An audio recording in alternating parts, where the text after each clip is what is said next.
I pledge allegiance to the flag of the United States of America and to the republic for which it stands, one nation, under God, indivisible, with liberty and justice for all.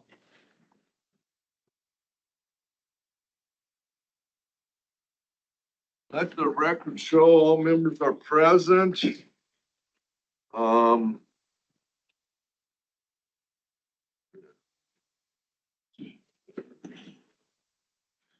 anyone wishes to speak to the public, they will need to go over to that table there where Jamie and Lee are standing. Those are the two people closest to me.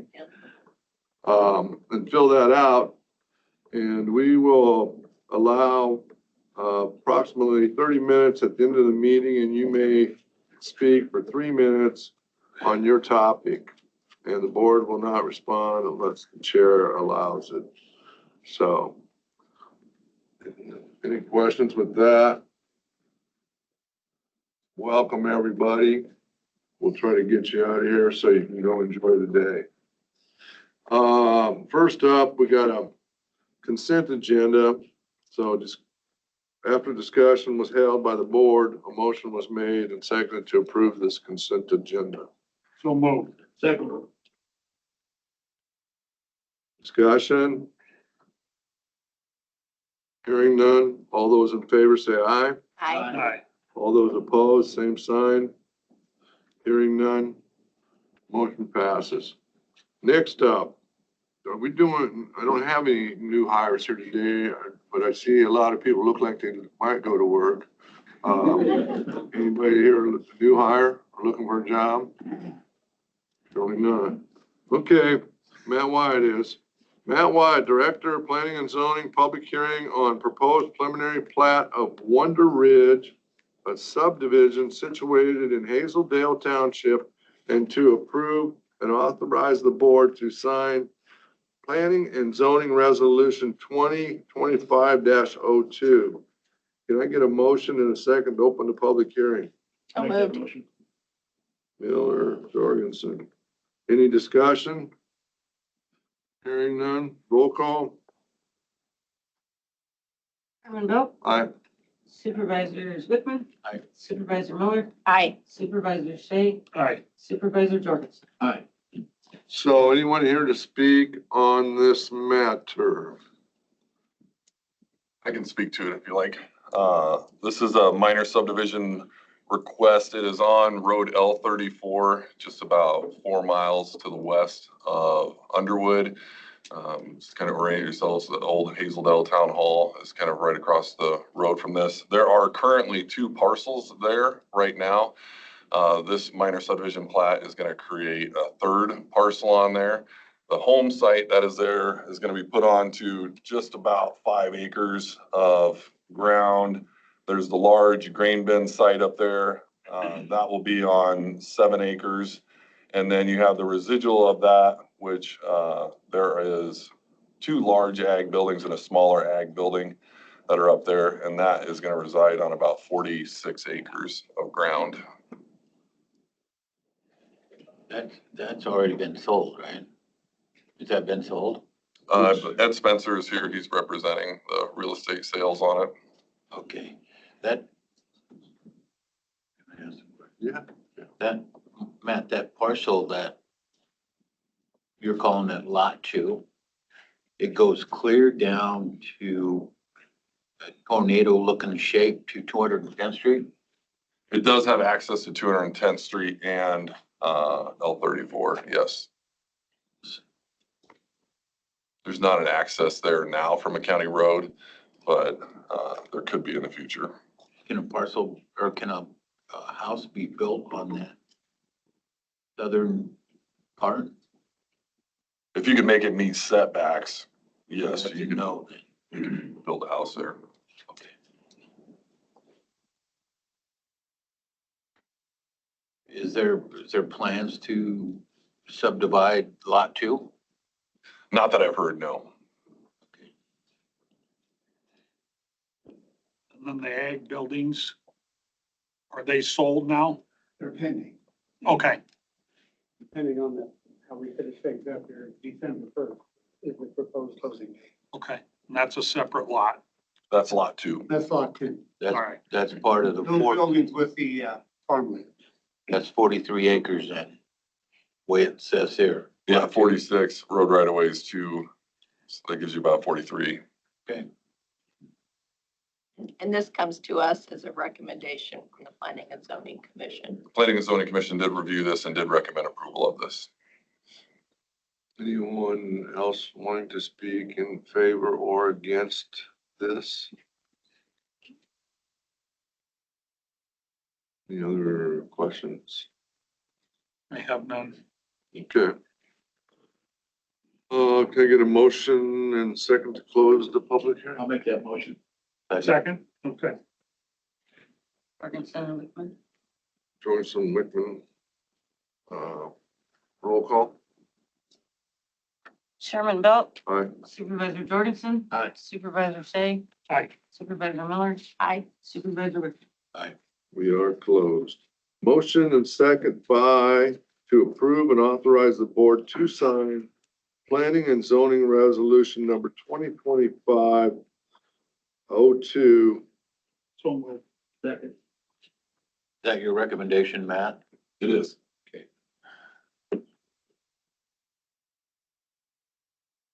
Any further discussion? Only one public hearing on this one, yeah.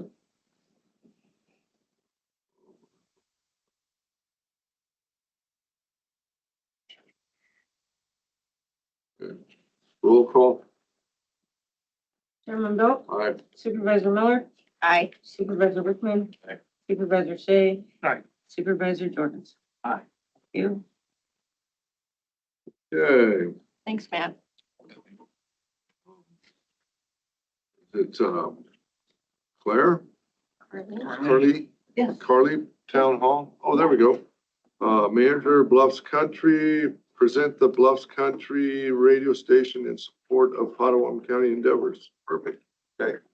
Good Good morning. morning. You must have a lot of fans here. Good morning. Yes, I'm glad to see Heartland Christian Heartland Christian School here this morning because we just added a church service on our radio station on Sunday at 10 a.m., 10:05 a.m.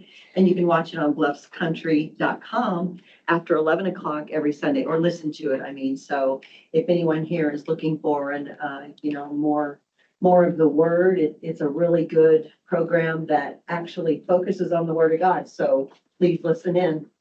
I'm here this morning because I was covering the mayoral forum, and I ran into Mr. Jorgensen and was talking to him, and he said, well, I don't know about your radio station. So I said, may I come in and talk to you? So I'm here to say Bluffs Country 106.5 and 1420 AM is on the air, and I am the new manager. I started in April, and I want to come in here and serve the community.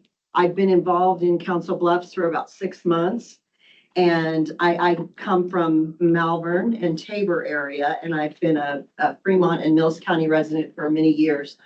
But I'm falling in love with Council Bluffs.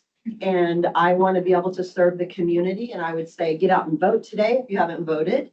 I am an advocate for teaching civic responsibility to students. We want to focus on getting involved in the schools. And I've also recently found out that, believe it or not, the divorce rate is low in Council Bluffs. So I want to follow up with some family programming on our air. We cover high school sports, and I would like to cover some high school arts. I come from an arts background, and that's important to me. We also have a direct focus for our veterans in that we have a show, and it's called Bluffs Country Veterans Resource Center. It's on at 9:30 on Wednesday mornings. It's a 5-minute vignette. I have guests in from the federal, state, county, and local levels who offer resource and services to veterans, and they're on the air talking about those services. We want to reiterate those services to our local veterans. I'm here to serve the city. I'm here to serve the county. If there's anything that we can do to come alongside you and partner with you, if things are going on that need to be made public, I would like to be your partner. And I would like to help support what goes on here in the county. And I'm in the process of actually getting Iowa ag reports on our radio station as opposed to Nebraska, so that we can serve our Potawatomi and Harrison County agriculture community with news and information that they can use in their operations. That's just a part of what the future goal looks like for Bluffs Country Radio. And I'm here to say that we're here to serve the community. We're here to serve the county, the city, and any feedback that you can give us. Feel free to email me at Carlene@walnutmediausa.com. I would love to get your feedback. I would love to know what this community wants in your hometown radio station, because that's what we're here for. We are your hometown radio station. So I appreciate you letting me speak today. Thank Hey, you. Carly, what, will you give me those, call numbers again? KXCB KX, are the call letters, okay, and the dial positions are 106.5 yeah, and 1420 AM. We also, and if I could hand out, or I'll leave behind to you. sure, Can I hand something out? sure. Okay, we have a QR code here, and I will leave a stack of these for anyone who's interested. That will get you on an app that actually, and my business card, and that will get you on an app that we are live streamed as well. So I want to make sure that you know that we're on both wrong one, I'm sorry. Okay. AM and FM. There you go. Yeah, thank you. I didn't realize you had the AM station. Yes, I know, and we have to beat the drum because there's a lot of things that people just don't know quite yet. Good morning. And the I didn't hear FM your name. station doesn't come. Nice to meet you, Mitch. So Okay. what's your reach? That's another thing. We are a 250 watt station.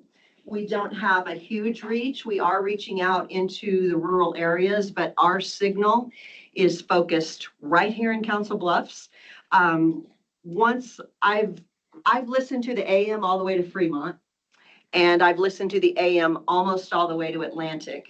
But on the FM side, we start getting a little sketchy about 42nd Street. That's not our audience, obviously. That's not who we're serving. And it comes in and out all the way out to about 120th is where it starts to really fade out, going that direction.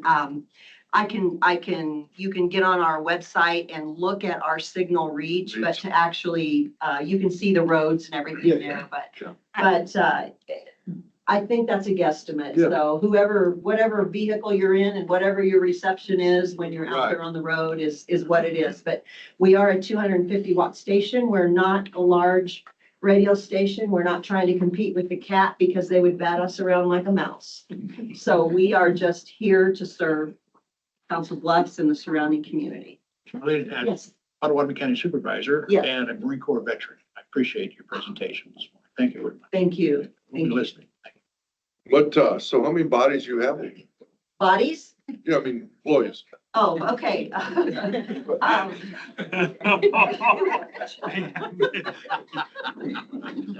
Buried them. I'm gonna have to call my attorney. No, under our roof, we have one on-air person that's on the air. We have local DJs who are on our air, but not under our roof from 10 to 3. And then from 3 to 7, the gentleman is from Valley. I want to say. They do it they're not remotely or Valley. something? They do Low it Valley. remotely? Yes. And so then the one that's on in the morning is also part of the Boomer Radio. That's part of under our umbrella. And he is also remotely. And then we have one salesperson under our roof and myself Okay. that go to the office every day here in Council Bluffs. What's their- But our team is much bigger than that. But you're 24 hours a day. We are. Okay. We are 24 hours a day. Peyton Sweet does a tremendous job Yes. interviewing. Yes, and she does. Getting the information out Gets- about yeah. area Get- events. Yes, gets out into the community. She is our afternoon personality from 3 to 7. And you may have seen Peggy at the farmer's market, over the past couple of years, if you've been out in the community. Thank you very much. Thank Thanks for you. coming Thank you in. for letting me come in. Any other questions? Okay. Kate Gerber, Jamie Peterson, what should be committee? Presentation of quarterly employee recognition winners. We wanted to, as the What Should Be Committee, we know that our employee recognition program has been in place since last year. Earlier this year, we awarded the first annual winners. And that was the first time that anyone was really invited to come in front of the board and have that recognition made more public. As a committee, we felt like we should be doing this more frequently. And so we wanted to take the opportunity to recognize all of our quarterly winners as well, which is part of why we have such a delightfully packed house today. And so Scott, I believe you have the stack of certificates, correct? So this is our Q1, Q2, and Q3 quarterly winners that represent all of our core values as a county. We've invited all of them. I know not everyone is able to attend, but we've invited those winners as well as their supervisors to help just put a little bit more of a spotlight on the wonderful work that's being done. Jamie? No, well said. Good turnout. I appreciate everybody that could make it to be recognized. It's important to show up in front of your peers and our leaders to get some recognition they deserve. So, thank you. And I would love to invite everyone to come up for a group photo, either at the end or as you're reading it, whatever works. You wanna, Yeah, you well, wanna- not the whole room, but anyone who you usually wanna there. move them through and then bring them back up for a picture or what? Yeah, let's do it that way. Okay. I don't know that they're in alphabetical order. I think they might be in order by quarter. Oh, by quarter? Let's do quarter. Okay, big boy Chad.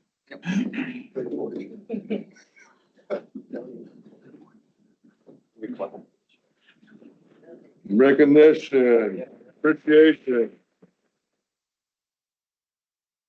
Self-management is about having self-control and mastering needed to take control of one's work, to step up when it's needed. You do that to be able to work independently toward the mission and vision of the organization in a charismatic way. Congratulations. Thank you. Chad. Okay.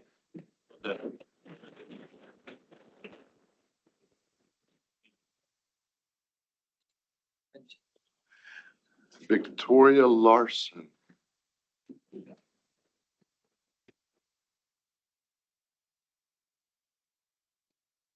This individual has pride and always behaves honorable. Peers see this person as reliable, trustworthy, and compassionate. Being a team member and keeping company morale up is critical. Thank you very much. you.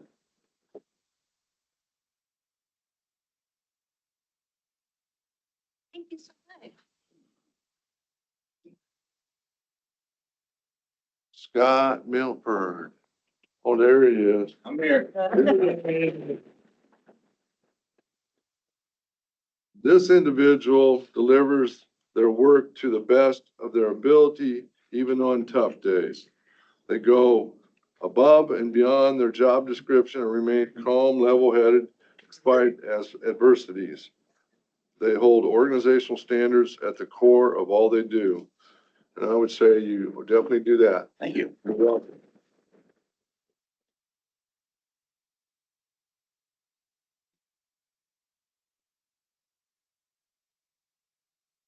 Okay, Brandy Slack. Oh, there you are. Way back in the corner. Brandy is an individual, leads by example and always follows through with their word. Treats all citizens with respect and helps them to navigate the answers to their questions, even if it means going out of her way to find those answers. Congratulations.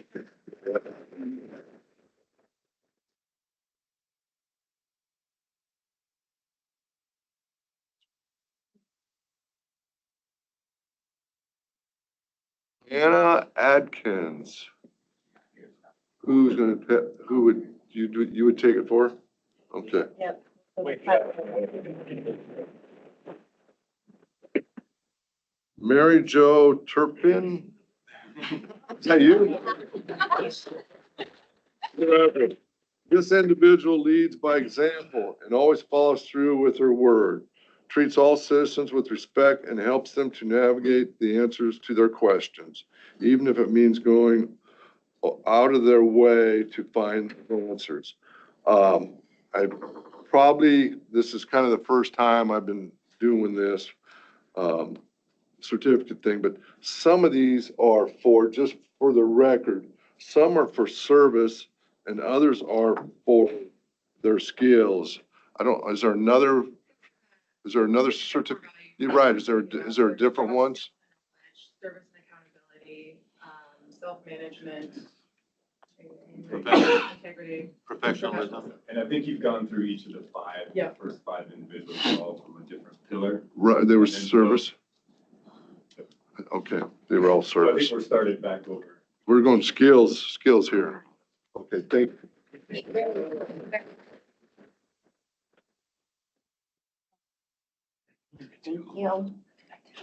think we need to put that baby up on top. Skill, because it's skills. Chris Nelson. This is a skill, this is the skills one. This individual demonstrates exceptional expertise on a topic and mastery in their position that impresses and inspires others. They can communicate effectively and clearly about process and expectations. They are always working to evaluate, brainstorm, and improve processes while remaining flexible. Chris is GIS, and he does a fantastic job.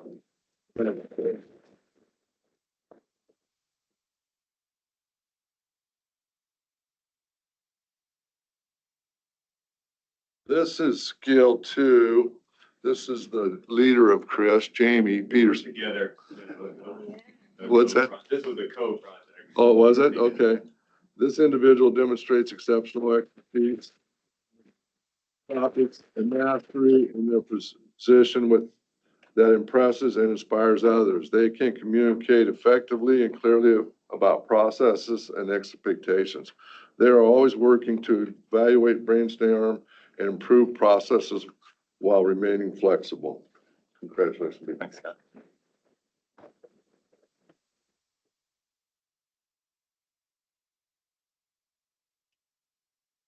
Dane Mogard.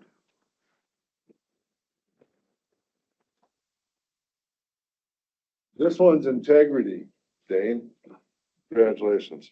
This individual has pride and always behaves honorably. Peers see this person as reliable, trustworthy, and compassionate. Being a team player and keeping company morale up is critical. You're welcome.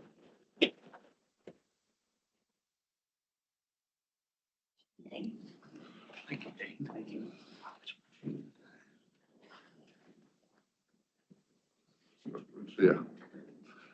He said, stop letting you guys in. Integrity, Jerry Hallstrom. He's not here. Who are you? You still, you didn't stop. Oh, okay. This individual has pride and always behaves honorably. Peers see this person as reliable, trustworthy, and compassionate. Being a team player and keeping company morale up is critical.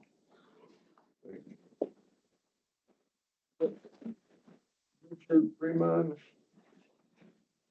Oh, there he is.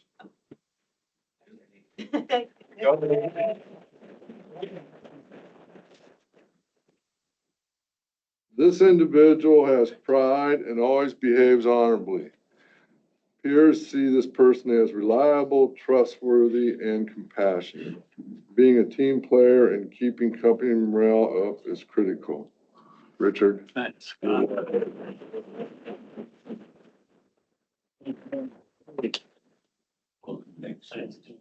No, Richard, have you been with us since day one of security?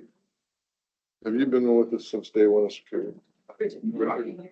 Have you? Oh, hey, Richard. Penny Smith.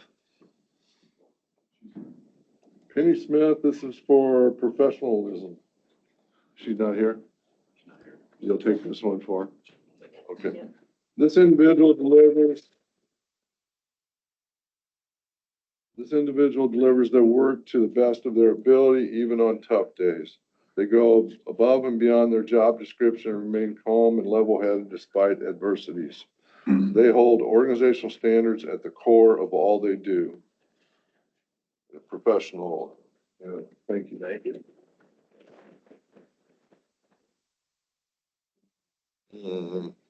One probably knew this one. Is it Becca? Becca Adair? Is that how you pronounce that? It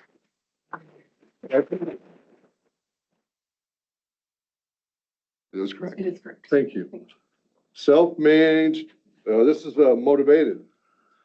Self-managed is about having the self-control and mastery needed to take control of one's work, to step up when it is needed, and to be able to work independently toward the mission and vision of the organization in a charismatic way.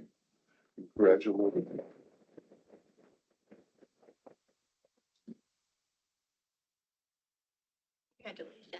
Congratulations. Scott, you doubled down. This is a service award.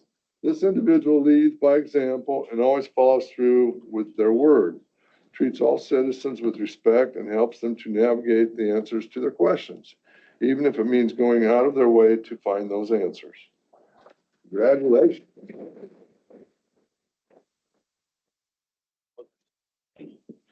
Congratulations again. Okay, Abby Ashcroft, or Ashcraft? This is an integrity one. This individual has pride and always behaves honorably. Peers see this person as reliable, trustworthy, and compassionate. Being a team player and keeping company morale up is critical. Congratulations.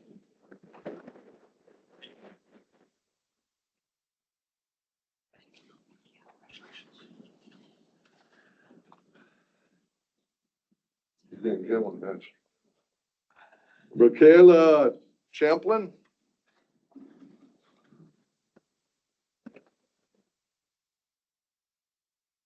This one's a professional award. This individual delivers their work to the best of their abilities, even on tough days. They go above and beyond their job description and remain calm and level-headed despite diversities. They hold the organization standards at the core of all they do. Congratulations.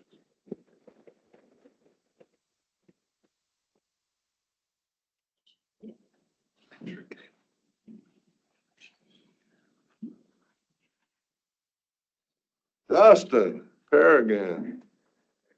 There he is. Your favorite IT guy. Thank you. After Badger. Badger's not here, right? Nope. Okay. Self-management. This one's a motivated award.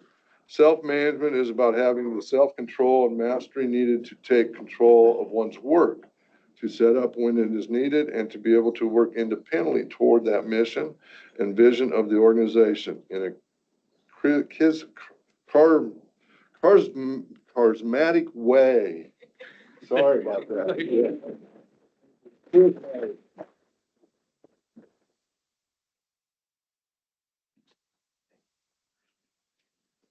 Service award. She does a lot of service. Lee Boss.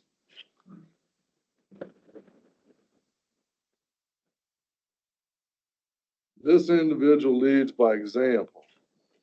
She's here real early in the morning too, and always follows through with their word. Treats all citizens with respect and helps them to navigate the answers to their questions, even if it means going out of their way to find those answers. Lee, congratulations.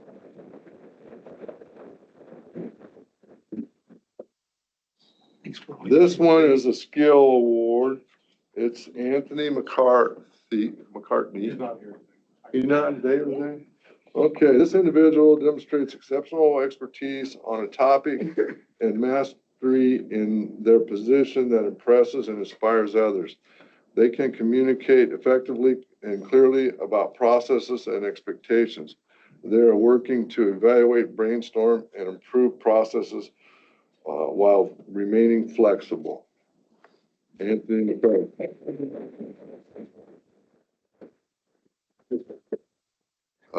Are you taking them out in the hallway? What do you want to do? No, I think there's good money right here. Okay. Come on up. If you would, please. Jamie, I think you should be in back. That's what we always do. You always gotta be in the back.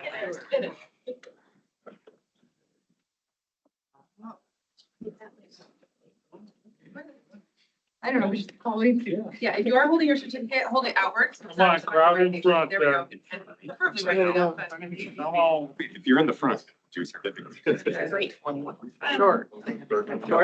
Okay. Come on up front, you guys. You're You're right in front. Come up here. Just be in the front row. Congratulations, everyone. Thank you.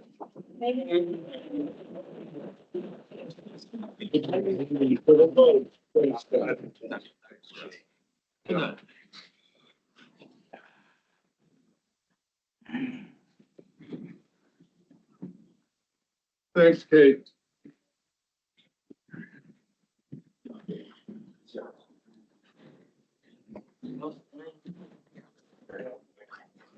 What kind of chairs now?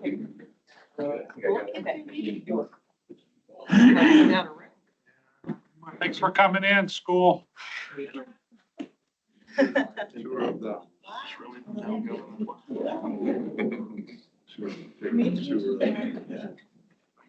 Other places. Are you next?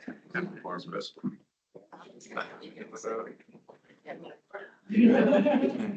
Right. Y'all. Front side. All three.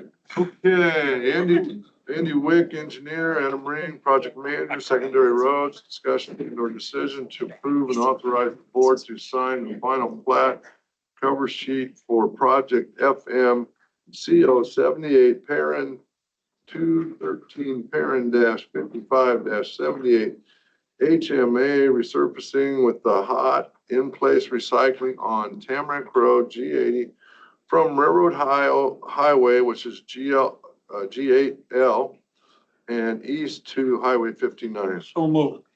Second. Andy, is this where they go along with the kind of a train and rip it up and put it right back down? That's step one, and then step two is we're gonna do a 3-inch overlay on top of that. So we're gonna redo the subbase, like you said. and then I've seen that in different states and it's kind of cool. Happens right now. It's done. Yeah, it should be a good deal, What and is that, miles? it is just under 14 miles. Just under 14? Yeah. And I Okay, meant to get this to you guys, but I have a printed out map as well. Yeah. okay, that's great. And it's just a highlighted area, and I can submit this. Visual a lot. Visual a lot. So yeah, today is just signing the plan sheet, Right. A1, and this is A2. So if you guys want the whole plan set, we can get you guys that. No, and I think this got moved up in the 5-year deal, if I remember right. Correct, yeah, the Tamarack Road is definitely in need of repair. Okay. Andy, I don't know how much. Well, let me ask it this way.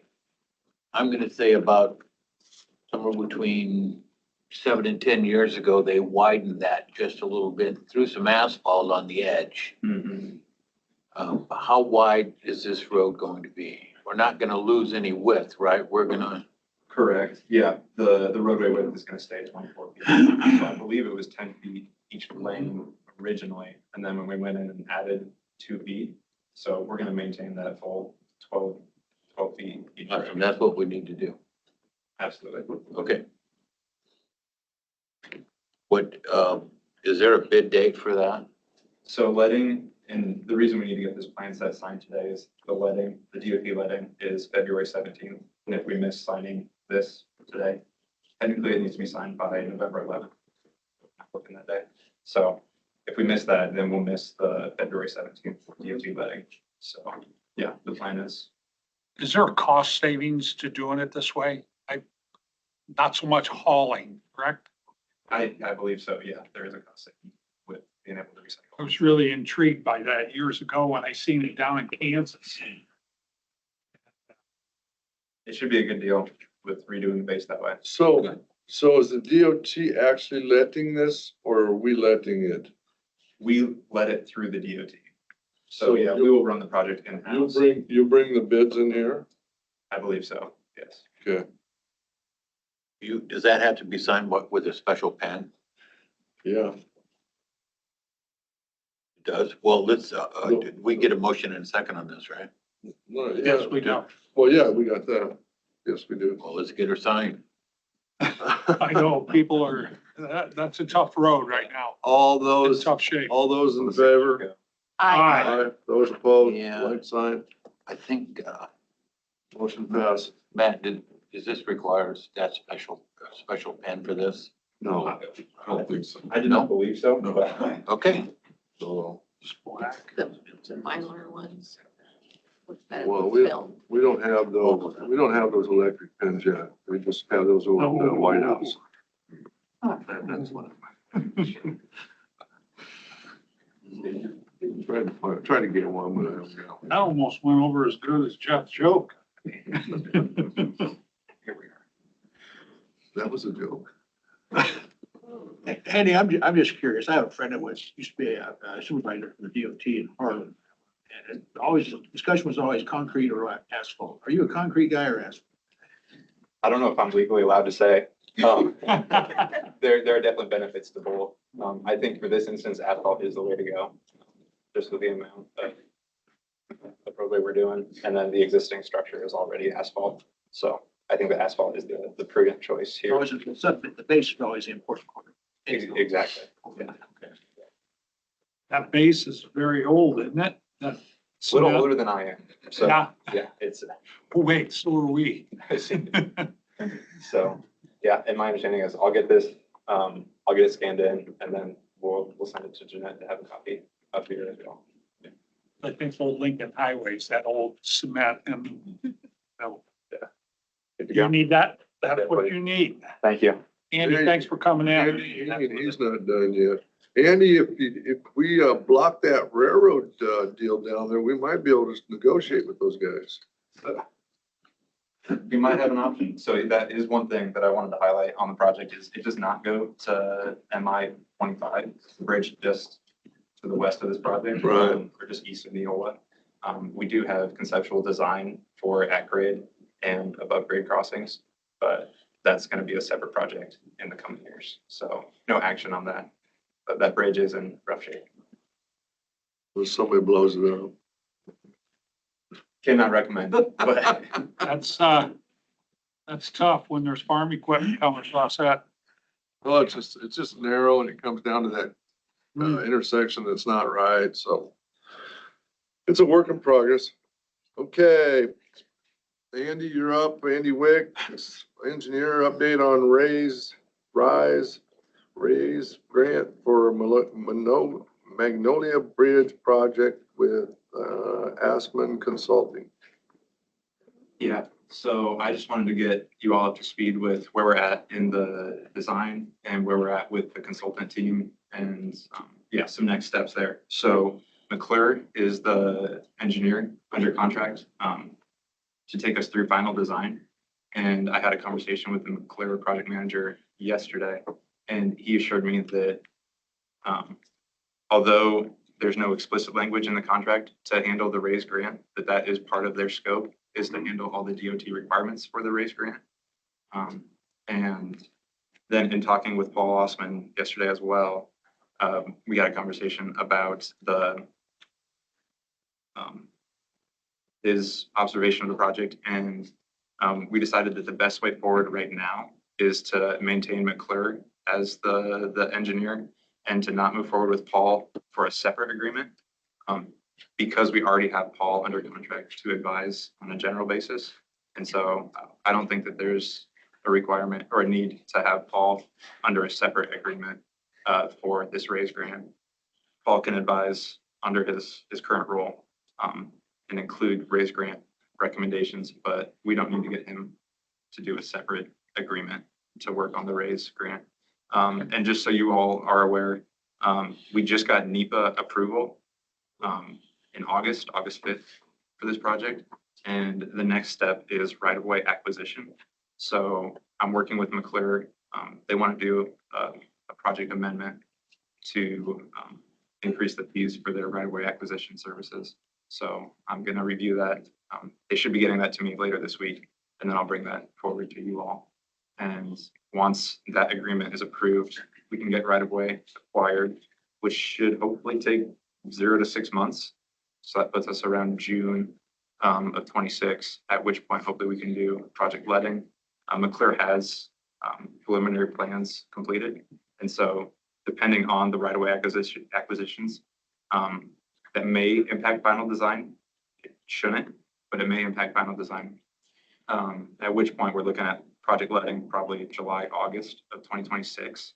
And thankfully, the raise grant, we do not need to have project closeout until mid 2029. So we have time, but we are one of three out of the 9 counties are roughly in the same spot that we are. So we're behind schedule compared to 6 of the other counties, but we're not the last ones. And But all projects weren't equal. correct, yeah, there are different. In Lucas County, they're dealing with a railroad issue. I'm not sure which railroad they're tackling with, but their project is also behind schedule. So we are behind, but if right-of-way acquisition goes smoothly, which it could take up to a year, but I'm hopeful we can get everything figured out within the next 6 months.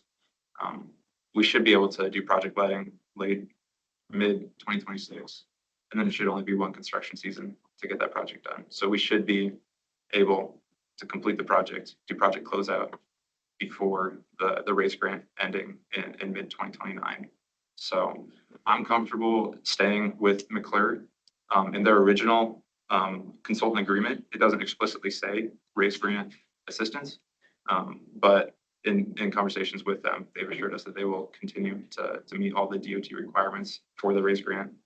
They were just concerned that they would have to manage all 9 counties' raise grants, and that's something that they did not want to do, No, understandably. the lead counties should be doing that, not. So, yeah, and my understanding is Clay County is the lead county on the raise grant application. Right. And so, yeah, I'll coordinate with them and make sure that we're doing everything we need to. But yeah, as of right now, I think that the current agreement we have with Paul, consult with me directly, is appropriate, and we do not need to do an additional agreement for this raise grant. So I just wanted to get you all up to speed on where we're at with that.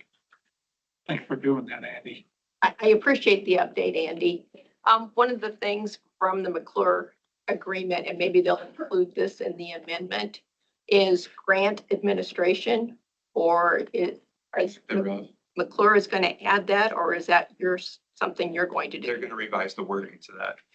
Because yeah, as Susan noted, and I think I sent it to the board, the current amended agreement we have excludes grant administration. And so in my conversation with McClure yesterday, we talked about that specific item. And the intent behind it was they don't want to administer the grant for all 9 counties, but it wasn't explicitly spelled out. And so we're going to get that added in the updated agreement. I don't think they have the engineering for any of those other counties. I'm not sure that could very well be that we are the only You know, I county. that would do. mean, everybody picked kind of their own, whatever it's Bolton, Mankey, or whoever they picked to do their projects. But yeah, like Susan noted, though, that is a concern, is that it says that it's excluded, or grant administration is excluded in the current contract. So we'll get that wording modified. And then the easement situation, there's permanents and temporary easements they gotta get, and they haven't started yet. They started unfortunately in 2023. And due to the NEPA, Oh, the redoing of that? they're gonna have to redo the easement documents. They have a draft done, but they would like to get some more money from us. From us or from the DOT? We'll pay it and then get reimbursed from the DOT. For the easements? Correct, for handling the easement acquisition process. Both But it was in the budget. Yeah, we have it budgeted for sure. Yeah, okay. So I'll bring that to you all as well when I get that. But the easements have all been surveyed, Yeah. right? Yeah. And done? So they were done in 23. We're gonna have to resurvey later this year. Just, they expired is my understanding. I'm not sure what the statute of limitations is, but my understanding is those easements for the surveys expired in June of this year, is what I was told. And so I'm not sure. I haven't followed up with them on that, I but don't know how that would happen. And Survey's a survey. It doesn't expire. yeah, the ground doesn't change. Yeah, So I'll dig into that more as well, but yeah. between the preliminary design and the current design, they identified 2 more plats that need to be, Right. we need to get easements on, and they have not surveyed those. Right. So there's an additional step to the surveying. And McClure's doing that. They have a sub-consultant doing that, yeah. Well- But yeah, McClure's handling it. Yeah. Yes.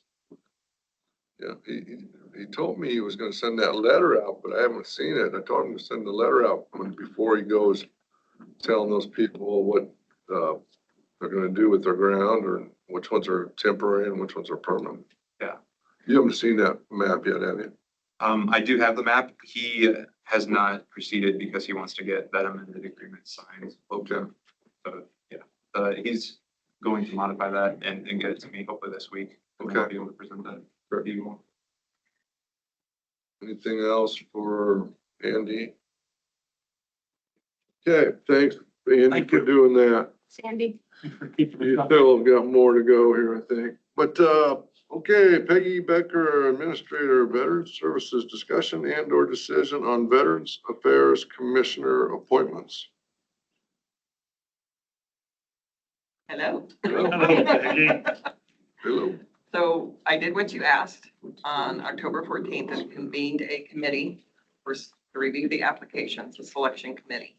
That committee consisted of Brian Shea, Jeff Jorgensen, David Hazelwood, Mick Gutah, and Sam Pettit. Once that committee was convened, I stepped back. I was the moderator. I asked the questions, and the former gentleman interviewed the applicants. We had six applicants. They chose to interview 3 after review of the applications. 2 of the gentlemen that were chosen are with us today. We have Russ Bazalko and Steve Houston.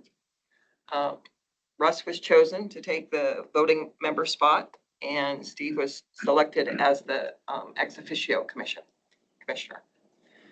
So. Steve, were you in here before? I haven't been here, sir. Pardon? I have not been in here, sir. Okay, I thought you had been through our process before. Could they give a little bit of their backgrounds? Sure. Who wants to go first? I'll go first. Okay.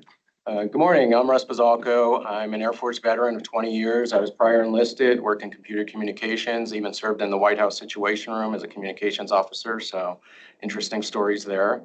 Later became commissioned, started flying as a reconnaissance navigator, retired out of Offutt, moved to Potawatomi County, loved it here so much. Also worked closely with our Veteran Service Office, who gave great service, took care of me, and eventually became inclined to apply for one of the commissioner positions, and I'm happy to be offered the position. So happy to be here today. Where are you originally from? East Central Pennsylvania, Oh, wow. Well, welcome to the Midwest. Anthracite Coal region. Okay. Yeah, were you over living in Bellevue or something with a way off? I was originally until I retired and then moved over here to the county. We had an option to build a house over here, and we did, and stayed and liked it that much. Perfect. Yeah. A lot of changes over there over the years. Did you stay because you liked, when you were stationed in Offutt, you liked this area, or? Well, in general, to be completely honest, I looked at areas on retirement and some had great jobs and poor locations. Some had great locations, poor jobs, but realizing this region overall has a little bit of both. You can pretty much get anywhere from here. Yeah, and 50-yard line. Welcome aboard. Yeah. Thank you. Hello, Steve Easton, Army veteran. I did 15 years between the National Guard, Active Army, and then Reserve. Kind of got out. My last duty station was Colorado, and I'm originally from the La Vista Pavilion area. Okay. But when I got out, my wife really loves it over here, so this is where we came, and I've been here ever since. And really look forward to working with veterans. I do so in my private job out here. So it's really a great opportunity to bring it in local for my. Great. Welcome aboard. Yep. Glad you guys stepped up. As a Marine Corps veteran, I appreciate you two stepping up to serve our veterans. You just swear. Thank you. Thank you. It was good. I don't know, do they get sworn in today? Now, when they were notified, that they were chosen, they were notified this was a swearing in for them today. Holly's not here. Can I No, ask she a wasn't question? able to. Yeah. Hey, Go ahead. David and Peggy, I guess. It's been what, 3 or 4 years ago when we started the ex officio Correct, 2000. positions. Yep. We started that because, Swear this. we had really good applicants and we wanted to, Unless you can pray one. have somebody in line if, Yeah, there's two. a board member, an existing commissioner decided they didn't want to serve or something else happened. It's obviously it's your intention to keep that ex officio position. It has been very beneficial to us. Absolutely. I think that was a good stance that the Board of Supervisors as well as the commission chose to approve that. It allows us to expand ourselves out in the county, working with our veterans. It gives us more manpower, if you will, when we initiate our outreach, which as each Board of Supervisors experienced, our outreach program has expanded dramatically over the last year. We continue to do that. And so those resources allow us to impact at a greater level. And as you mentioned, as someone was to step down or term out, we have a simple replacement that understands the fundamentals of how the VSO works. Is it our plan to keep that ex officio at one? So we currently have 2. So we've been having discussions internally. And so we believe that we would like to keep the second ex officio position open until next June, when the fiscal year. So we would start the process. So that process that Peggy has put together that will be submitted to the Board of Supervisors that will show the future process of how this transpires, how we start posting, how we work with HR. I believe I think you had drafted the process. Yeah. So I'm assuming when that starts in February. That's with legal now, so I'm waiting for their approval of the process before. So we have one, but It's in We code. still do have one opening, One yes. vacancy, yes. And we're going to leave that, our intentions are to leave that open until the next cycle. okay. That's ex officios aren't in the code. Right. I don't know that they need to be sworn in, but. I don't think they either. But I got 2 Holly Collinses and no Sam. Or Russ, excuse me, no Russ. No, Russ, for the I swearing. got 2 Holly to swear in. Hi, Bo.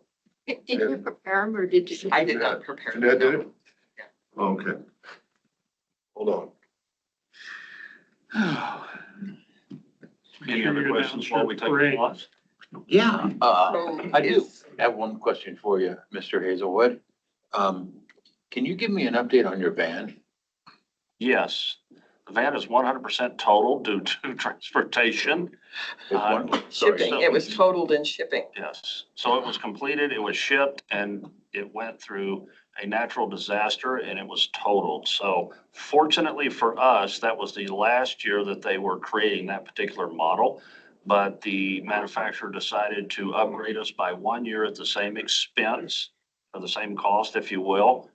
with a newer van, and It's it's. 2026 and instead of a Yeah, 2025. so it was actually a benefit for us for it being totaled. So yes, it's being manufactured and it will be delivered hopefully soon, and we can deploy our outreach I hope program. this is not. When prediction is of the what's expected arrival date?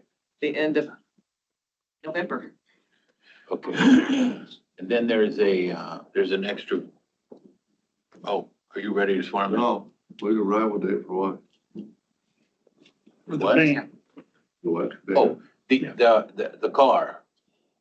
We still have the Explorer. Yeah, well, I think the board may consider confiscating that and giving it to HR, PR to use, so they don't have to use their own vehicle to drive around to events. Not a problem.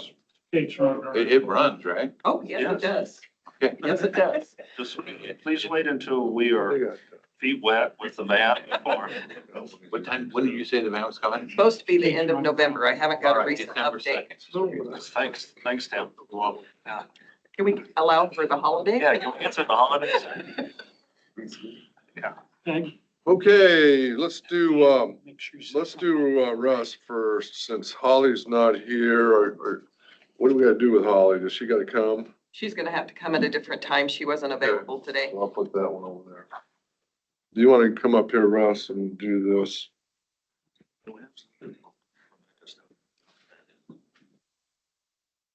Wow, and it even says Holly in there. I'll get this right. So I'll get you a different one. You raise your right hand. Russ Bozzacco. I, Bus Bozzacco, do solemnly swear that I will support the Constitution of the United States, I, Russ Bozzacco, do solemnly swear that I will support the Constitution of the United States, the Constitution of the State of Iowa, the Constitution of the State of Iowa, and that I will faithfully and impartially, that I will faithfully and impartially, to the best of my ability, to the best of my ability, discharge all my duties as a commissioner discharge all my duties as a commissioner of the Veterans Services of the Veteran Services according to the best of my ability, according to the best of my ability, as defined in the Iowa Code 35B. as defined in the Iowa Code 35B. You are in. You don't have to leave right away, do you? No, I can stick around. Is that one of those? Yeah. Welcome, thanks. Okay. Russ. Allah. You keep these, Peggy? I haven't before. Where do they go to? I believe the board stores them. We don't store them. Probably the auditor, yeah. Yeah, they've never been given to us before. Part Part of the process. You think we should vote on? I don't know if you want to get a copy of that, Russ. You can, go outside and then the gal up front will make a copy for you if you want. But no, whatever you want. I'll wait for the end. Yeah. Okay, now we got, Sam. Steve. Jesus. Where did you get Sam at? Wow. Sorry, Steve. No, I'm not that old. Oh, wow. Okay, raise your right hand. I, Steve Houston, I, Steve Easton, do solemnly swear that I will support the Constitution of the United States do solemnly swear that I will support the Constitution of the United States and the Constitution of the State of Iowa, and the Constitution of the State of Iowa, and I will faithfully and impartially, faithfully and impartially, to the best of my ability, to the best of my ability, discharge all the duties as a commissioner discharge all duties as a commissioner of the Veterans Services of the Veteran Services according to the best of my ability, according to the best of my ability, as defined in Iowa Code 35B. as defined in Iowa Code 35B. Congratulations. Well, you know where to You hear had it, it. that's fine. Hey, how are you? Good. Welcome aboard.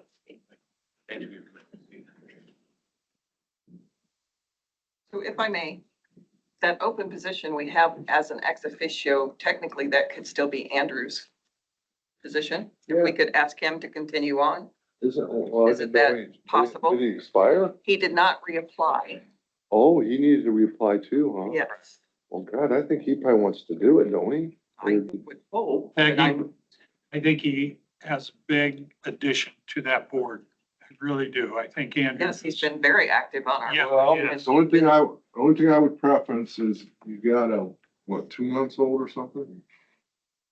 I don't know if that's, Well, that's up to him. well, that's what I say. I mean, he's got quite a few, four of them.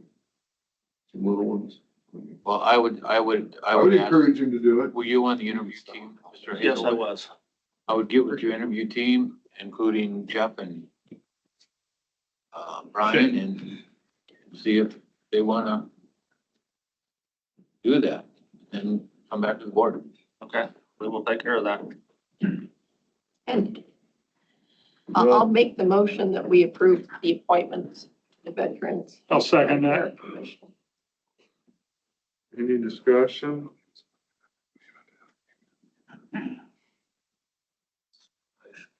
Hearing none, all those in favor say aye. Aye. Those opposed, like sign. Motion passes. Thank You're on you, the board. gentlemen. Really appreciate it. Checks in the mail. For your service. Thanks, David. Thanks, Peggy. Yeah. Rebecca. I'm glad I got to see you, David.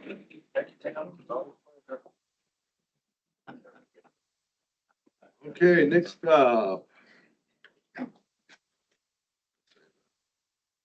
is Becky Linehan, Tax and Finance Officer, Auditor's Office, discussion and/or decision to approve and authorize board to sign resolution number 27-2025 for transfer from lost secondary roads funds to bond series 2021C debt fund. I'll move. Second. We do this regularly, correct? Yes, every year, we take funds out of the lost roads fund into the debt fund to pay for those debt payments each year. Yes. Who's seconded that? I'm sorry. Shane. Tim was first and Brian was second. Okay, gotcha. Right. No problem. Any other discussion? Hearing none, roll call. Chairman Belt, Aye. Supervisor Jorgensen, Aye. Supervisor Shea. Aye. Supervisor Wickman. Aye. Supervisor Miller. Aye. Thank you. Okay. Resolution number 68-2025 for transfer from lost secondary roads fund to bond series 2020B debt fund. I'll move. Second.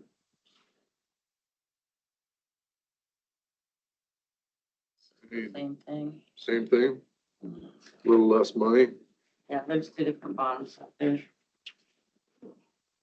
Don't spend that money all in one place, Andy.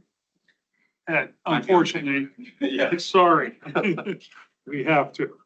Okay, any other discussion with that? Roll call. Chairman Belt, Aye. Supervisor Miller, Aye. Supervisor Wickman. Aye. Supervisor Shea, Aye. Supervisor Jorgensen. Aye. Thank you. Okay, resolution 69-2025 to transfer from rural service fund to secondary road fund. I'll move. Second. This is the first transfer of, from rural to roads for the, tax funds that we transfer each year. What, the 1.4 is for half a year, It's for the first quarter. first quarter, so We do one July. quarter and then in that- April we do Is that July through 2, 3, September? Or, I mean, October? July, August, September. Yeah. So we do it on the rear side of the quarter. Normally, yes. Okay. Are they, but the amount's about the same each quarter, ain't it? Yes, except for, we do quarters 2 and 3, usually in April. Right. And we'll do the fourth quarter towards the end of the fiscal year. Or, you know? Any further discussion? Roll call. Chairman Belt. Aye. Supervisor Jorgensen. Aye. Supervisor Wickman. Aye. Supervisor Shea. Aye. Supervisor Miller. Aye. Thank you. Thank you all. Okay, discussion and Thanks, or Becky. discussion and or decision on Stony Brook subdivision road on asking the engineer to bring the portion of Stony Brook Lane into the Pot County road system. That was something that was missed in the prior, road when we took over those roads, right? Yeah. It's been surveyed Well, yeah, and all we need to do is get a quick claim deed for that. And then, what are the taxes due on that? Do we pay the taxes or we paid them? $10. They're $10. paid, they're paid. Oh, you paid them? I think somebody else paid them, but Oh, for $10, I would. do you need to do anything with, we need to do anything We with just that? have, Andy's got to bring it back to us. Okay. Are you, I'm working through it. okay, I don't have anything right now to present, but yeah. Probably next week. okay. Well, yeah, 2 weeks from now. Yeah. Well, if it snows between now and then, make sure you scoop it. I have a shovel in my truck. All right. Get it done. Don't be doing that. Don't hurt your back. Yeah. So we're just basically asking him to do that, you know. So someone wants to make a motion to move that along. Is that what you want, Scott? Yeah. I'll do that for you.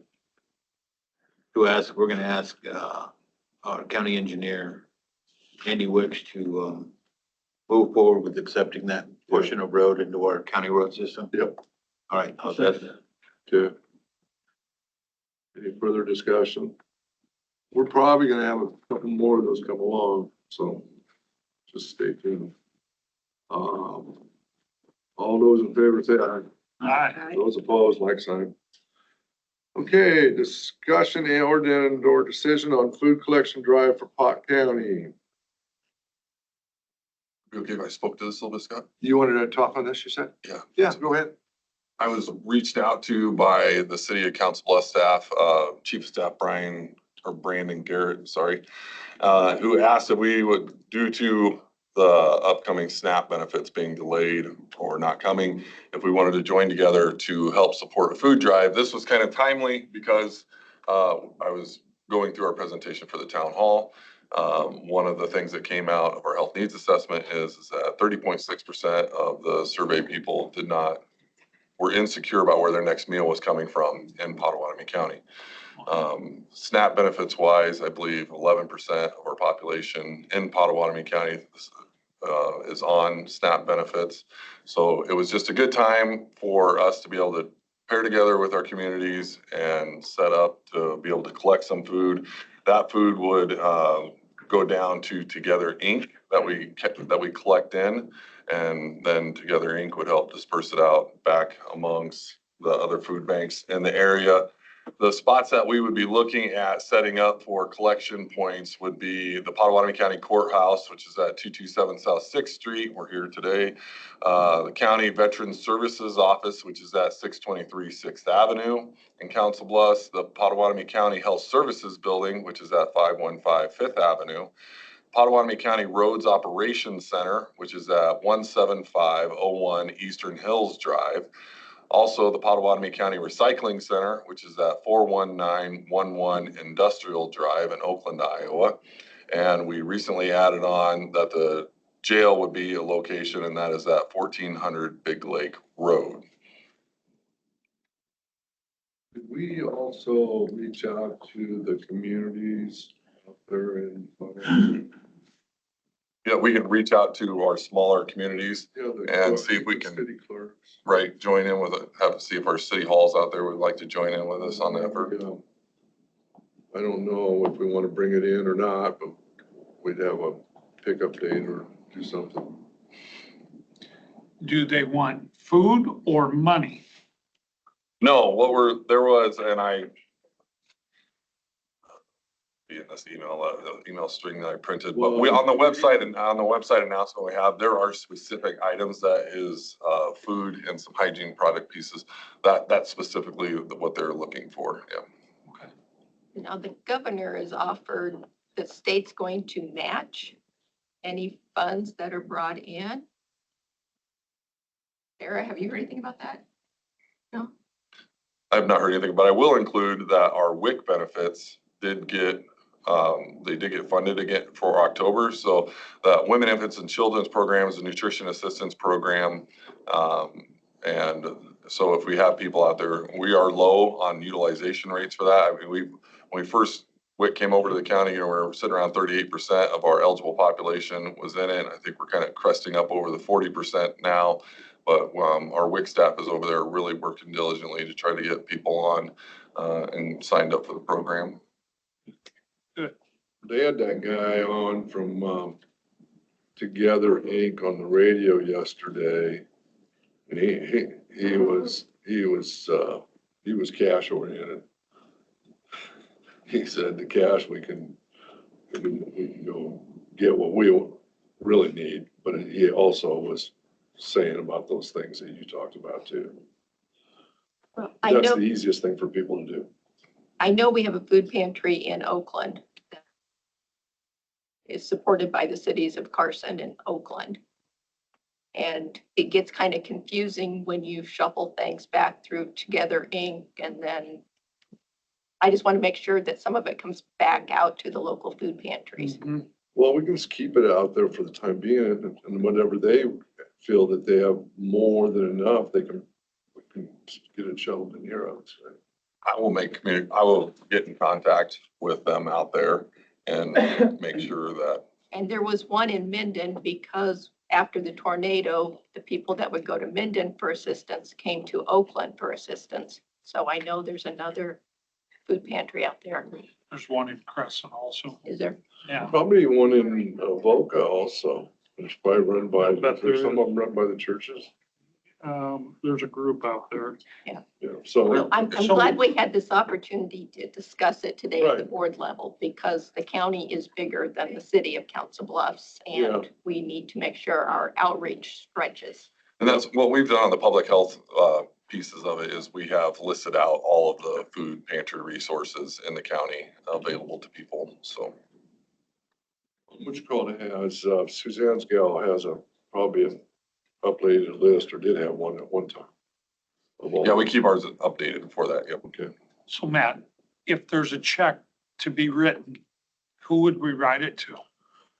I'd write to Together Inc. That's off to Scott, yeah, because I did not plan on acceptance of funds for this. It was just strictly a food drive, what we were trying to put together. But you can go online and do it too with your credit card. What's your limit? Give me your card number. Did you plan to get with Kate on this? Yes, I'm just kind of standing in for Kate on this part of it today because she had the group of students that she's up in the courtrooms with right now, so. Okay, two more questions for you, Matt. You mentioned a percentage rate of our citizens that are on SNAP. Yes, 11. 11% are on food stamps. Mhm. So it's about 11,000 individuals. And then you said 38% is WIC. That was in our starting phases of WIC. I think we're 40% of the eligible population for WIC. Okay, that makes a difference. Yes. Well, That describes how low our utilization rate for that program is. That's why this last year, we spent a concerted effort throughout Pottawatomie County to increase that rate and make the services more available, educate where we can. We put it with every program that we have out there to talk about it. You know what that population is, Matt? I don't have that number off the top of my head. Maybe I can get it from Maria. Yeah. Well, that's a DHS number, ain't it?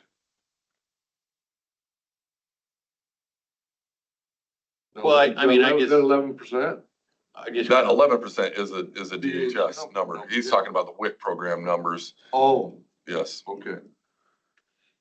I mean, you don't have to broadcast it.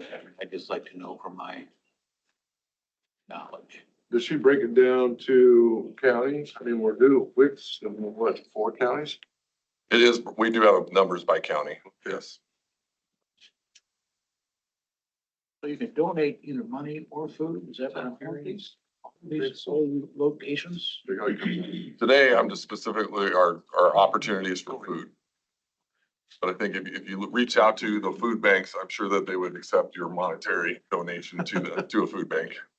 You don't need our approval to set that up, do you? I think we were looking for approval just to be able to come together and do this with the city. Yes. I'll make that motion. Second. What'd you say, Becky? That's what's in the minutes for the agenda. Any other discussion? Hearing none, all those in favor say aye. Aye. Those opposed, like sign. You made the first. Hearing, first was Shay, second was Jordan. Thank you.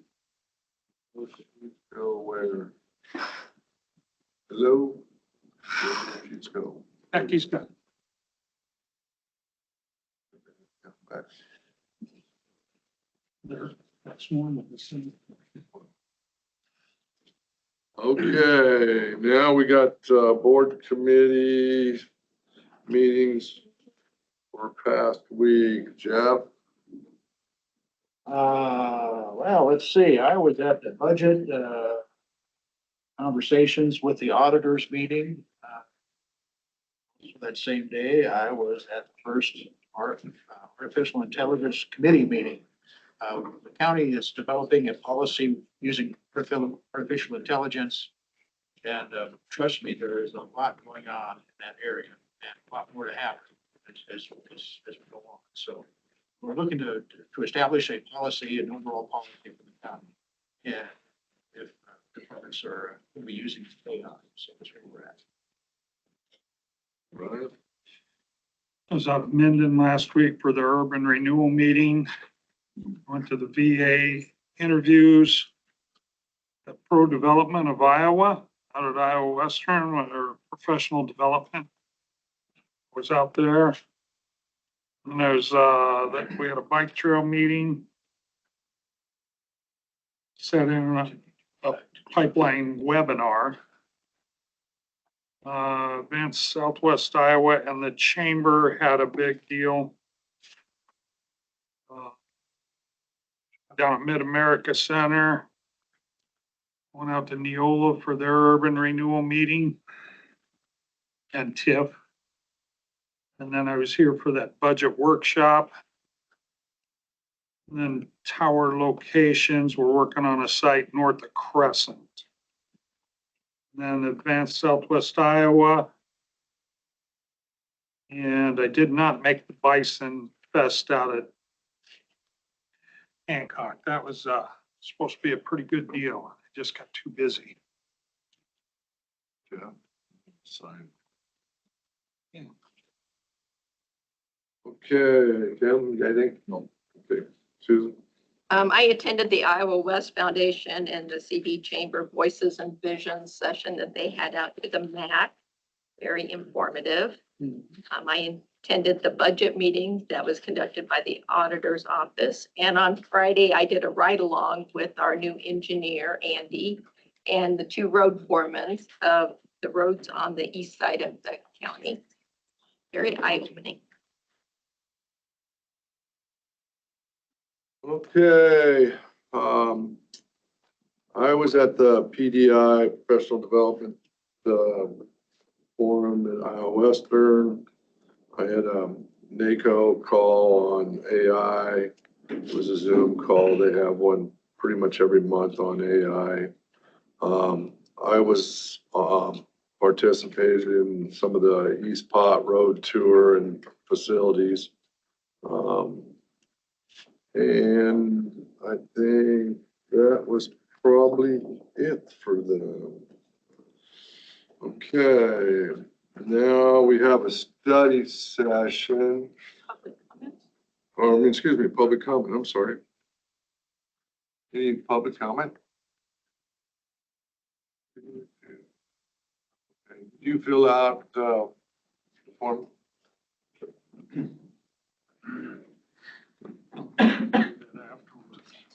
Yeah. Yeah. Just needs your name and address.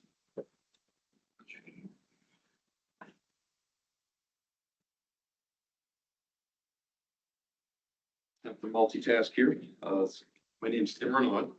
Just simply here to introduce myself on behalf of RWV. At work address is 353 North Clark Avenue, Chicago, Illinois. You can fill that out when you're done, just so you don't. Sounds good. Thank you. Oh, yeah. So I'm also joined here by Jim Eachler. He's our land manager for RWE. He's been working on our project in northern Potawatomi County. Goal here is really just introduction as we work with the county in our next steps for the wind farm. So I'm available today, be around for the meeting, of course, and afterwards. Thank you. Thank you. Okay, You guys working on easements?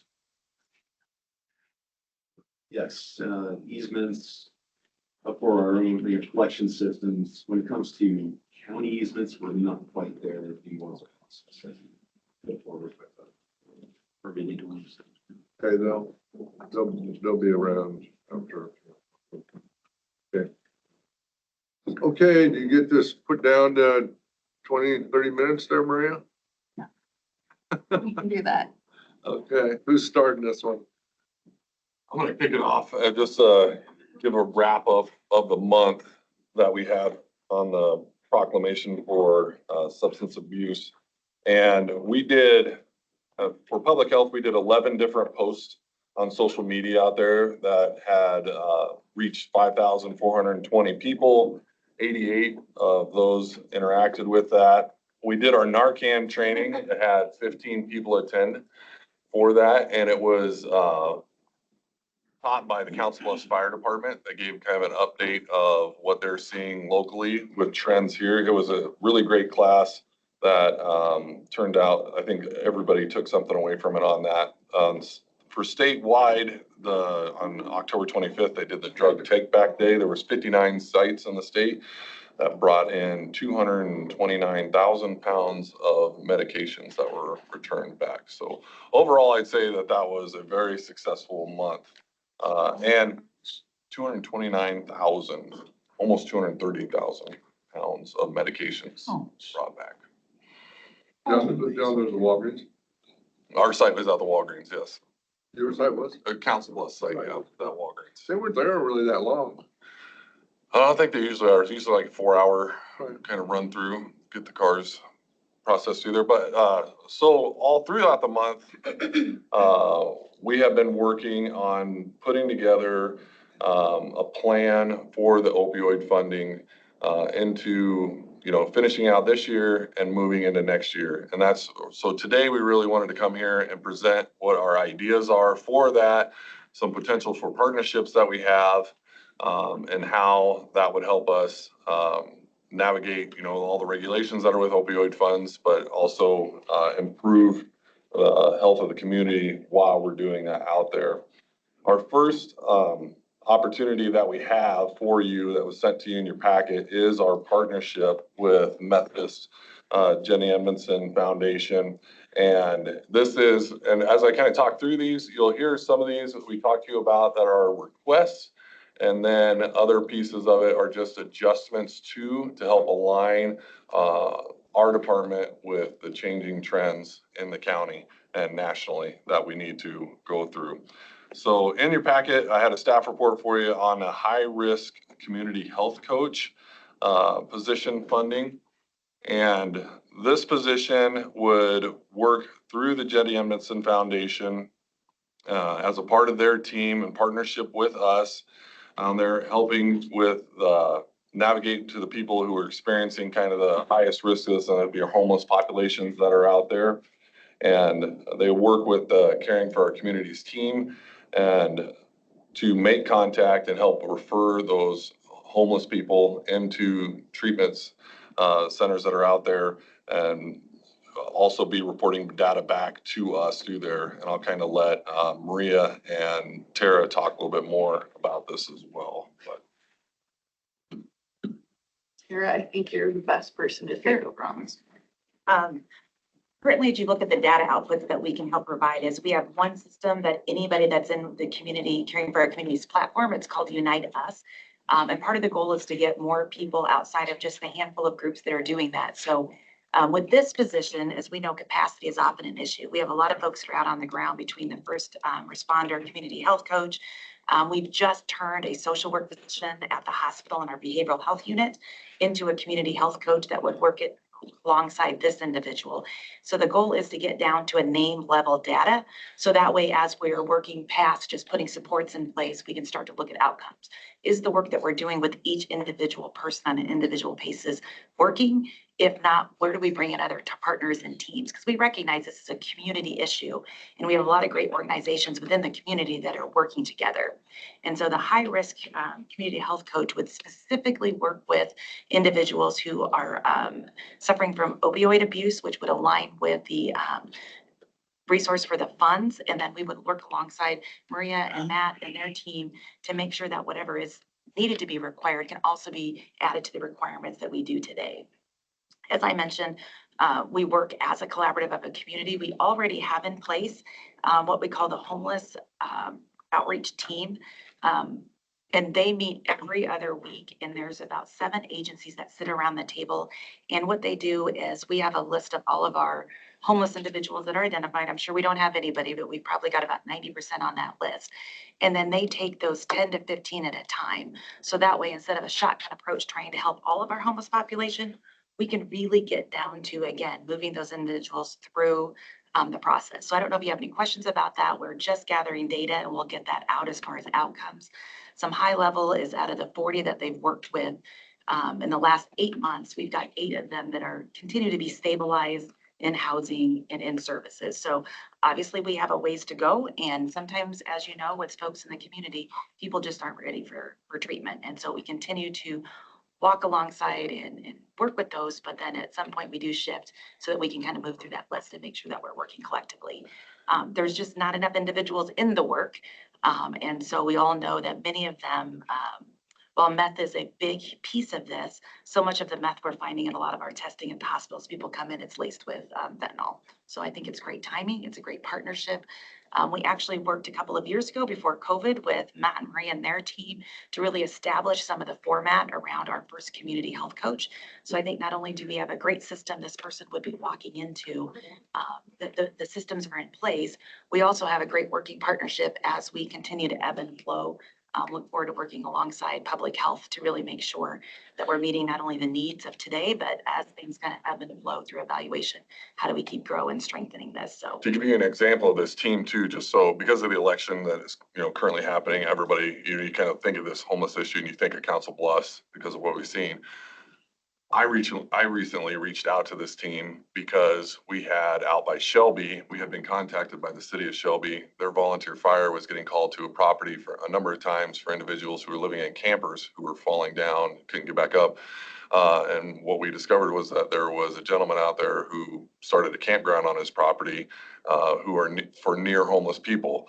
And so I contacted the group, said, it's outside of our scope, but obviously we're going to need some help trying to relocate these individuals that are out there. We don't want to just push them out because then they would be homeless.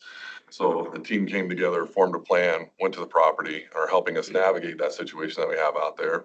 And then I even had Supervisor Bell reach out to me because we have a roadside encampment all the way out on Highway 92 by Griswold. Where we had some people living in a roadside area over there. So this is not just a problem that, from what we hear in the media and inside Council Bluffs, I mean, it's moving throughout our county. And I think that a position like this would really be beneficial to us to help catch these things before they reach a traumatic point. Was that campground within Pot County or was it in Shelby? It was within Potawatomi County. Okay. Rural Potawatomi County, yes. Tara, where do you work with these people at? Up by the hospital or? it's really throughout the community. We try to meet them where they're at. Because, Okay. yeah, we do have a lot that as they come in through the ED or if they have a high readmission rate, we're obviously not getting them connected outside. So that is a path forward. With Chastity, who works with police and fire, they intersect there in the community. And then we also work side by side, as Matt pointed out, with our street outreach teams who are actually out in the community to connect, and then with connections. This seems to really be a big deal going out to them. And it's getting more and more prolific. I think it's a good way to go because the old way wasn't working. And to Matt's point, not one organization is going to be able to solve this by working together. And as when Matt reached out to the team, it was actually Connections Area on Aging who took the lead because of the age of the population that was out there that they work with. And they really are the experts. So as they take the lead, some of us step back and then we chime in where we're needed so that it is a uniform response. But again, it's a great coordination. I've seen this, tiny home thing over in Omaha. We've looked into that in the past.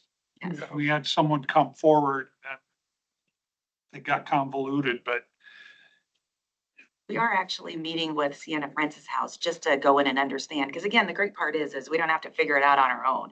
If somebody's doing something and it's successful, part of the goal is to find out, what are they doing? Is it something we could model over here? If not, how do we partner and support that work so that we can get people into that level of housing if it's not available today in Potawatomi County, or if it doesn't, make sense. And part of that work is the work through the continuum of care, which is, I think, Douglas, Sarpy, and Potawatomi County.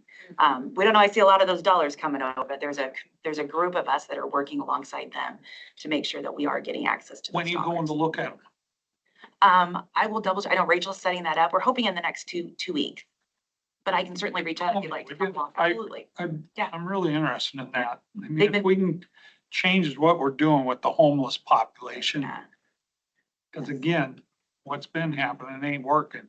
And they're very open to sharing. And one of the things that they house there is a medical respite program, because what we also see is that folks age or aren't medically stable for the shelters, they aren't able to accept them and they're ending back out on the streets.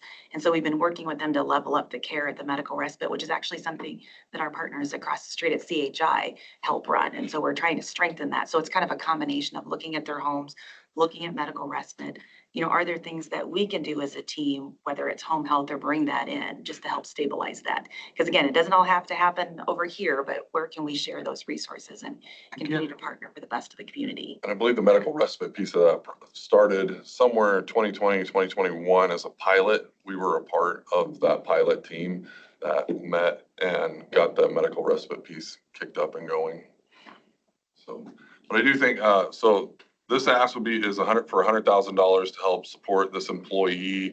The way it is set up, it would be a 3-year pilot project. We would come in obviously annually to present data that we've gathered and re-request the funds again for the next year to do it. But it is, I believe, one of the best options that we have. And expenses that we could use the opioid dollars for. It aligns with our plan as far as getting people access to services, and then for us being able to collect that data on the backside of it. And Tara's team already has a real good proven system to be able to get these community health workers up and going and offering them the stability and the structure that we need to make sure that we're setting an employee up for success as well. So. Do we see a lot of the homeless come over for services over to public health? Occasionally we do. Pardon? Occasionally we do. Yeah. And then there are other pieces that are involved with that we coordinate with Terry's team for transportation needs, things like that. Okay.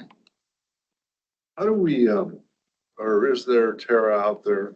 So every 100,000 people, or 8% of them, 10% of them homeless, or is it 2% or what? I think we're way over the average because of our tourist friends from across the river. I think one of the things that we've been trying to get down to is what is that actual number and what does that look like on an individual basis? And it's anything from, 250 to 400. I don't believe the number 500 or 4, because that's been thrown out recently and everything's very political right now. Because I think we all need to count it the same way and looking at it by the individual unique. So I would say and I'll say this with the caveat, those are the individuals that we've identified that a lot of them are at the river, they're in the homeless shelters. What we also don't have a great handle on is those that are one paycheck away or living in their cars today or couch surfing. Well, couch surfing, yeah. And I know we've also worked with, just as one example of looking for partners where you can, the building division, when they come in and red tag a house, can we go in and help support and see what it is so they don't add to the homeless population? Because housing still continues to be a big issue. You So don't, I don't have a good answer for that, but right, we're trying to you get don't want to there. end up with like that hotel over there on 13th Street where they went in there and ravaged the thing. Yeah. Jesus. Yeah, okay. Any more? You got Yeah. more for us here? Okay, go ahead. Mitch, Matt, you can help me with this. According to our fund balance that was sent to us today, we have about 1.9 million in opioid funds. We bring in about 120,000 a year. That's kind of our projected number for about 120,000 a year. 14 years, that should be the Okay, average. here's my question. Well, we have more than that because we don't know the settlement of the other one's coming. Yeah, that's what. So you don't make a decision on whether you might or might not give money, do It's you? not, might not. It's just when. Okay, well, what if it's 5 years from now? It's not gonna be 5 years from now. You don't know that. Why do Okay, I do? help me with this. Hey, let's go. Tell me with this. Hey, Right now, in this fiscal year, this budget year, you have 134,000 budgeted. correct. Correct. Okay. So that's eating into the 1.9, just by a little. Okay. Your requested expense, you're gonna spend more in this fiscal year. You're gonna want a budget amendment. Way I'm reading it. Potentially, yes. Okay, here's my problem. You want to request for your budget $500,000 for next year. Correct. We only have 1.8 million. Those funds are only there for 3 years, maybe 4. And then what are you gonna do? We realize that these funds, that whatever we're asking for out of these funds are contingent on these funds, right? It's no different than if we apply for a grant with with an agency and we're granted those funds for the year. There is no guarantee to us that we could potentially go back the next year and reapply and be able to get those funds again. The funds may be there, they may not be there. So when we started down. What funds are you talking about right now, Matt? State funds. It could be state funds, it could be like we had grants through NACHO. How much of that 500,000 is opioid money? All of that is opioid Okay. funds. Okay, So when I look at that funding mechanism, when I'm looking at the opioid dollars, right, I look at that as no different than any other person I can go to a fund and ask for funds from. And so our request would be that amount. We built up the balance in it to that $1.9 million, thinking that we wanted to have a good reserve in there to be able to work off of going forward, right? So we came out with our opioid action plan. I think we have to take a couple of years now and we have to do some efforts towards the opioid plan. And it's gonna bring that balance down a little bit. At the same time, there's gonna be funds coming back into it. Now, you might, after 2 years, you might experience a couple of years again where the request comes way down out of the opioid funds. It's because we have to build some money back up into it. And then we could potentially come back and make a larger request in the third year of that, just to try to bring that balance down. But with the way the funds are coming in, we're just trying to manage it appropriately to say, are we doing enough? And at the same time, not have somebody look at that and say, well, you have all these funds here, why aren't you doing more? well, I talked to you about this and you said you were gonna work on a plan that's gonna take us past your employment. It will be 18 years is where these funds are gonna come in through. But if you're spending $500,000 a year, Matt, it's not gonna make it that long. The balance we currently have would not sustain that for a number of years, no. So if we come in and we make 2 years worth of requests at $500,000, that leaves us with approximately, by the time those 2 years get paid back up, we'd have 1.2 million sitting in the account potentially, around that. We'd have $1 million. Show me your funding plan when you get, I don't have, all this stuff that we want to do is way past me. I mean, I'm not an expert in any of that. However, I don't want to set us up to fail either. Right. I mean, if it's a position that we need, then we need to make sure we can fund it more than 3 years. That doesn't do a squat if we only have money for 3 years. Or four. But these funds are gonna come in over 18 years. And that was 18, so it was the 18 years with the first How do you settlement. fund a $500,000 expense, Matt, with $120,000 a year? That's what I'm relaying to you though. We might make 2 years worth of $500,000 requests. That third year, then you're not gonna see a $500,000 request from us because we know that we need to build the fund. We know we need to get some more funds in there. You may see a $250,000 request for us on year 3. And year 4 and year 5. Year 6, you may see a larger request from us. What if those, on a hypothetical, you don't get any extra funds from the state? Then what are we gonna do? We already know that we can't raise taxes. Where are we gonna get the money? So if we don't get any extra funds from the state, that doesn't relate to our opioid programming. That relates to our other programming that's going on at the health department. And if we weren't successful at getting one of those state contracts that those people work on, I think every employee over there is fairly versed on the fact of, listen, if you're doing the STI program and then next, we don't have that contract for the next year, then the STI program within the health department is gonna go away. Well, I want to feel comfortable that you have a funding stream that's gonna take care of this more than 3 or 4 years. That doesn't do, I don't see the benefit for it. Jim, could I ask a question?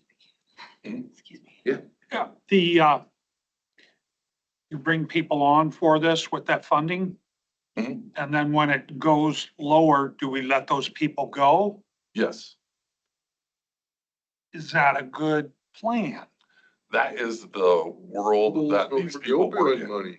I get it, but They would it be understand. better to fund them same people so we're not retraining? What we have done in the past, what we have done in a few instances in the past, if we have people working on a program, we have employees that were vested in, they've been working on a program, we don't have that program anymore. What we've been successful at is being able to shift them to another program. So it's maybe not necessarily that we have lost the employee, but we have lost programming in that area. And now we either have new programming or we have expanded programming in another area. It's maybe been one time that we lost we lost funding and we lost a person. I just hate to lose that knowledge, We agree. Once we start investing in employees, we don't want to lose them, but I would say whether you're at hospital level, whether you're at a community health center level, or whether you're at the public health level, there are employees at each one of those levels that realize their jobs are grant-based. And if those funds aren't there, they know they're not there. And they'll watch that and they move to a different job. 2 or 3 years, you're building the fund back up. Then do you switch them back over? It could be them, or it could be something new that we go after and do. All right. So, Okay, we're talking about county opioid action plan. So help me correct. explain this a little bit. Okay, so we have a problem with opioids, right? It's basically a new issue with a lot of areas in the country. Am I right? It's a growing issue, but yes, we certainly do have one And here, then, yes. there was a lawsuit, and now all these opioid ingredients manufacturers have to produce some kind of a financial wherewithal to where these people can be treated. Okay, what numbers are we looking at? Do you guys have any idea of the numbers of opioid addicts that we have to deal with, either at a county level or, So that was part of our opioid action planning that we did when we came out with that. One of our main points that came up was that we don't have really good Potawatomi County specific data. And so it was and the Unite Us platform came up to where is that the platform that we put information in? OD Map as well is another platform that Council Bluffs Police have taken as their side of it to say, hey, we're gonna fill in this information here. Council Bluffs Fire is on board now, filling information in there. They're working with rural fire departments and our communications center to help backfill that data and to be able to give real-time data to what is the exact extent of our problem in the county. is there a treatment for opioid addiction, a successful treatment of any kind that you are aware of? I will say there's not enough treatment beds and options. I think that's also part of the work as we go forward. But yes, there are treatments for opioid addiction, just as they are the rest of the substance abuse. Okay. And part of what again, people think the new hospital coming online is going to be the silver bullet. While it is not, it will bring more resources with outpatient treatments. That'll be beyond opioid, but it will be one of them. And we've got good recovery resource programs here already. Part of it is connecting the dot. This individual will work with them. And then also track when you start with the program, are you staying? If not, is there an opportunity to reconnect, or what does that path forward look like? Because that does not exist today. Okay, and I'm You gonna know, like, say great that, question, yeah. I'm guessing, again, I'm just guessing. The first indication of an opioid addiction is probably somebody gets sent to our county jail, and then they assess, you know, their issues, and they discover this is a opioid addiction person. So does that person go into your guys' programs then, or how's that? We would certainly reach out and try to get that person into the program. And I think And that's part of happening, the, that's happening as we speak now? not today, it's not, but that's part of the goal of this position, that they would then be the individual that you would call and refer to them. So we've had some high level conversations with Trish at the jail, and would like to continue with those, you know, once we know that we have a path forward, and they're very open. Some of her team do participate in the Caring for Our Communities, but today that doesn't, it's hit and miss. If they can get on Chastity's roles, who is with the police and fire department, we do the best, let me say that, but there's not one individual then that would take that on and lead it Okay, today. because data is important. Oh, Because- absolutely, yes. Because you got to determine, are you being successful or not? Absolutely.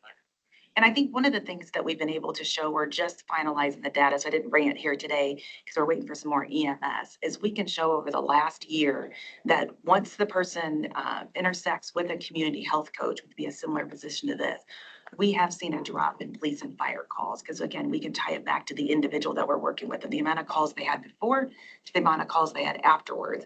And we plan to do the same thing with this position, with the sheriff's department and the jail and any other folks if they interact with public health. So I do believe we'll be able to come back to you with data showing Yeah, I would underutilization certainly of like the to see resources. that. And that's part of the tracking piece that we have built on the police and fire side, and we've shown it could work. And we'll move it over, which is again why I keep talking about the name level data, because we can all make data say what we want it to say. But these are actual individuals that we're pulling data from the police system, the EMS system, overlaying it with the hospital, overlaying it with Unite Us. And then some of Heartland Family Services, the next layer of data that we're gonna pull in. So not perfect, but we are getting there and doing some good work. But I appreciate the questions on that. So the 100,000 that you're asking the county for is to fund one position that will go through Jenny Ed's payroll and benefit system. Yes. And what is Jenny Ed putting into it? What's the foundations? So Jenny Ed will then put in, like the oversight and the management, all of that. There is no piece of that if you look in the budget. Of that 100,000, we carved out about $7,000 that would sort of seed, like if they have to help with rent, treatment, physicians, but it'll be far beyond that. I mean, our average coach is probably utilizing anywhere from 40,000 plus a year. And so our piece of that would be the management, the structure, the Unite Us platform, and all of the analyzing and the data that gets pulled, as well as all the data input. And then Sandy on our team also manages 13 MOUs and BAs so that we can all work collectively together. So did I not answer your question? You did. Okay. Again. Yeah. Will you go to those people, or will you have a spot within the hospital? This individual will probably work out in the community. So they will spend a day, initially the first 6 months, and then we'll continue to work with public health team to make sure that we're hitting the targets. But they would spend a day with New Visions, a day at Micah House. We're hoping a day in the jail. I know there's a little bit more requirements we have to get through. And then the other 2 days will either be continuing to case conference, or if there's another location that the board feels would be important to be a part of that. What about mobility? Absolutely, yeah. So part of that having time there is so we know if somebody is, whether they're at the river or they're at New Visions, or quite frankly, there's a lot of high functioning opioid users that are just on the cusp that still work. And so yes, this person will have the ability to go where it's needed. They won't be in the office. It'll be much like the positions that we have now. Now, in fairness, they have to have some time in the office in order to be able to make sure that those services are getting connected, and we're pulling in the managed care organizations, all the different webs that go into one individual sometimes. So yes, absolutely, they'll go where they're needed. Okay, help me with this. Not all opioids are prescribed. True. Is the fentanyl or whatever's coming in, is that part of it too? I would imagine. I would say in full honesty, we're still getting up to speed on that. I would look to our partnership with public health to help us guide and make sure that as this person gets launched, that we are following the research and the great work that they've done. And that's what Council Aspire, when they came in for the Narcan training, that's what they had give a big rundown on, where they said 35th and Broadway area, they always know when the new batches came in because they're seeing a lot of overdoses in that area. Oh, man. So, and it's more than likely things that are laced with fentanyl. And so when that comes up, they would then call and the coach would actually go out with EMS or go out with the sheriff or go out with that would continue. They're saying they're mixing it in with the pot. Mm-hmm. Yeah, And, we're seeing a lot of that. Cocaine, it's making a Cocaine, comeback. yeah, Yep. all that stuff. Mhm. Yeah. So, and it's like and a little bit to Jeff's point and Tim's point on this is that we know that, this funding stream, we know the way that the funding stream works and is coming down to us, but with us just going through the act and the county paid, we paid the money to do the opioid action plan piece of it and come out with and release that this year. I think it'd make a good effort, for at least the first 2 years to show, hey, listen, we're going after these things and to try to accomplish some of those goals that are in there. I know that it's not something that is obviously you can't spend $500,000 out of it each year, but we can make a good effort of it and then come back to it on year 3, reassess where we're at and move on from there. But can you put together a 3 to 5 year funding plan for this, Matt? I can, yeah. I'd like to see that. Mhm. And a couple of questions if I can. Parlay, when they did their, the opioid plan, was a community health coach part of their recommendation? It was not a goal set in there as, it did not, so none of the goals say you need to add a person here, you need to add a person there. What it did talk about in there was just, working to get people to the resources. And that, in our world, we call it like a social determinants of health. It could be where we offer transportation, but a lot of these people really do need that coaching, somebody who's there to walk them in through that front door. When Suzanne's group went through the reorg, they talked about the big shiny front door that they wanted everybody to be able to go through, which is one thing. Some people takes a hand to hold to get through the door. And that's really what these community health workers do. They're there to really hold their hand and get them through that door, help them make the appointment, help them get them to the appointment. It's really one-on-one level coaching that makes that difference. When we have to provide documentation on how these dollars are spent, that's your job, right? Yeah, I do the reports. Can the county even provide a grant to well, I guess you're probably not profit. We are nonprofit, yes. We are. I mean, probably not preferably, but can we do that? I think we can. I'd have to look into this exact situation, but it'd be making sure it fits the exhibits because all the settlements are the exact same rules of how they get spent. And as long as it's going to some training and education and prevention for opioids, I mean, that's the part, it's specific that doesn't include any other drugs, which is kind of frustrating. But I mean, you're gonna, the fentanyl is laced with the other stuff. Those funds that, out of that 120,000 that we get every year, ballparking, is that from one case? No. Or 2? So there's one case involved 5 different companies. Okay. There was another one that was 2 companies. We just had another settlement. I think in total, maybe there's like 8 different companies that are paying right now, and like Walgreens and CVS. And why we have so much funding right now is they paid like years 1 through 4 upfront. I don't know if they'll keep paying extra these years. I don't know if they're gonna take a 4-year break before they pay us again. Well, that's It- big. I mean, The all of those court cases Are there separate requirements for how those funds have to be spent? There was one of them that was different, that was a little more loose, but it was only like a $23,000 one-time payment. So I'm just treating it like the other ones because those are very specific on how that be treated, and it qualified under there, and I wasn't gonna track that $23,000 separately. I think it's important that you work with Mitch and make sure that we follow all the requirements of any of those before we go very much further. We definitely And do.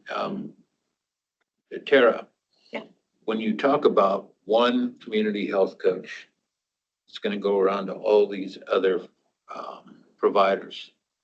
Who's gonna handle the case management on that? The hospital will. And while it's one, keep in mind that she's actually working side by side, at least the first responder community health coach who works with police and fire today, our behavioral health community health coach. We have an RN community health coach that works in the ED from 5 PM to 1 AM because a lot of the same population will come in and out. And so while she'll be positioned in both of the homeless shelters to begin with, they have street outreach people. Part of the thing that we're missing too is that connecting back through Unite Us. So this individual will be responsible to work with their teams, to support their teams, so that we all at the end of the day have information in Unite Us. Because in fairness, a lot of people struggle with that. Like we have a hospital system, we have Unite Us, and now same thing with our partners. And so this individual, while it is one, it's one more in the workflow and the system that's already built and running well. So you have a program in place right now that's handling all the case management. We do, yes. This will just be an addition to their load Yes. of, Right. right? Yep, because I have two of it's our caring for our community director, and then about 2.5 years ago, the hospital invested in a community health director. And so those two ladies work in tandem and split up. I think right now we're at 6 community health coaches. That helps because when Sure. when Suzanne has, well, I don't know if she does that so much anymore, case management, if you can get 25 or 30, that's your max. We're at about 30, And 35. we have a depending on- lot more than 25 or 30 people that are in need of help. Right. But Okay. who will come in though? How many will come in? Well, I think that they're gonna reach out and get them. Yeah, well, that's one of the reasons to embed them in those locations. And part of that is building trust within the staff that's already working in those. And so, yes, if it's someone who we're working with that, maybe it's somebody that's working with chastity today and it's opioid. Maybe that goes on this new person and then she can take 2 others. So it's really just working in tandem and making sure that we're meeting people where they are for what type of path forward. And then also, much in this case, a lot of the grant funding that's in this, everybody has expectations. And so we want to make sure that we're diligent in working with the partners. And for the opioid funds, there's going to be different things that need to be tracked.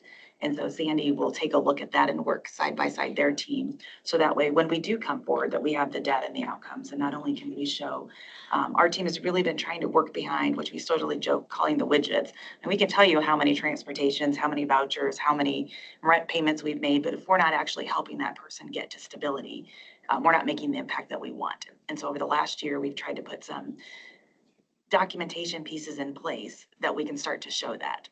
Because those are hard, but yeah, because this is a very tough population. But at the end of the day, we are very confident, we believe, because of the system, because of the ongoing working partnerships. When we all win, we all win. And we all come together to figure out how do we get to the win, or sometimes when it's just. I think you've got a big and hard job in front of all of you. And this community and our county needs it. Even in the little town I live in, we're starting to see people come out there and you can tell they need some help. They're really, I agree, and what we need to, I want to be able to fund it.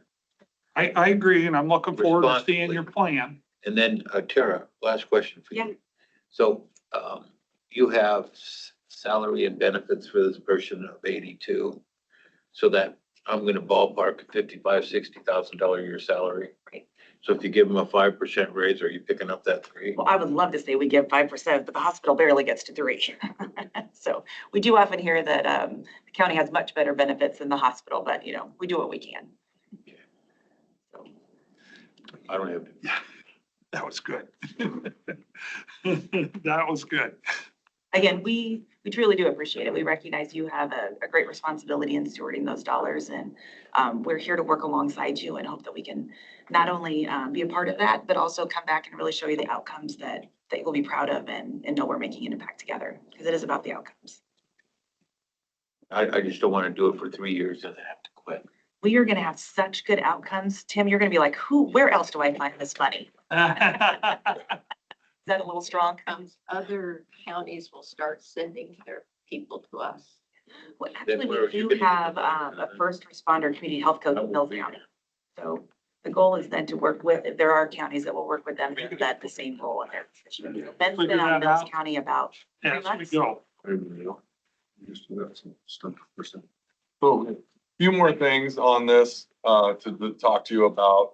And if you look at our organizational chart that we have, that we've provided to you, on the far left side of it is where we're going to be focusing the attention at, which is the community health piece of this. And the to your part of it, Tim, what you're talking about as far as what requests go, this the first piece of that is a request, and that would be for a community health and opioid strategist. And Hold on a second, man. Where's the org chart at? Did you not get one, Susan? I didn't get one. Oh, yeah, I did. Is it folded up? Yeah. holding it, yeah. Well, you come with the funding plan now, first before we start just spending the money. Will do. So again, this is just to give you an idea of where we're looking at moving forward in the future. On the community health aspect side of this, we added in a community health and opioid strategist position. And this is becoming a growing thing. You hear, just hearing from Tara and all the community health coaches that they have out there. They're not the only organization that has community health coaches out there. There's a number of other organizations that are catching up with community health people out there. We need to make sure that Potawatomi County Public Health stays at the front of that community health aspect of it, because it gets intermixed with public health really easily and really quickly. So we'd like to have a person on there that can kind of help go out there and do outreach with those other community health coaches, organize them, try to make sure, find out what priorities each one of their different agencies are working their community health coaches towards in those areas. And it would also offer a lead position into our community health organizers that we have out there. It would be a position that would be at a 523, which is the grade, step one of that is a 29.87 an hour. And that's 5% higher than the 521. In this position, it was modeled after Siouxland District Health out of Sioux City. They had a job description that was somewhat similar, because like I said, this is a new job description, would be a new job description for Potawatomi County. So we took that job description, kind of pared it down to what was going to fit for Potawatomi County, and then put it into our formatting for that. So that's the first job description in your packet. After that job description is the community health organizer and health equity coordinators. I took both of these job descriptions and updated them, because what we were seeing coming down from the federal level is they did not want to provide funding for diversity, equity, and inclusion language anymore. And we wanted to pull that language out of our health equity coordinator job description and really target those individuals towards the social determinants of health. How do we improve those health outcomes for our population within the community and get them connected with the Caring for Our Communities, the community health coach staff? So with those two positions, I rolled them in together because they already work in tandem to make those community impacts. And it's just under one job description now for the community health organizer. How do you pay for that, Maria?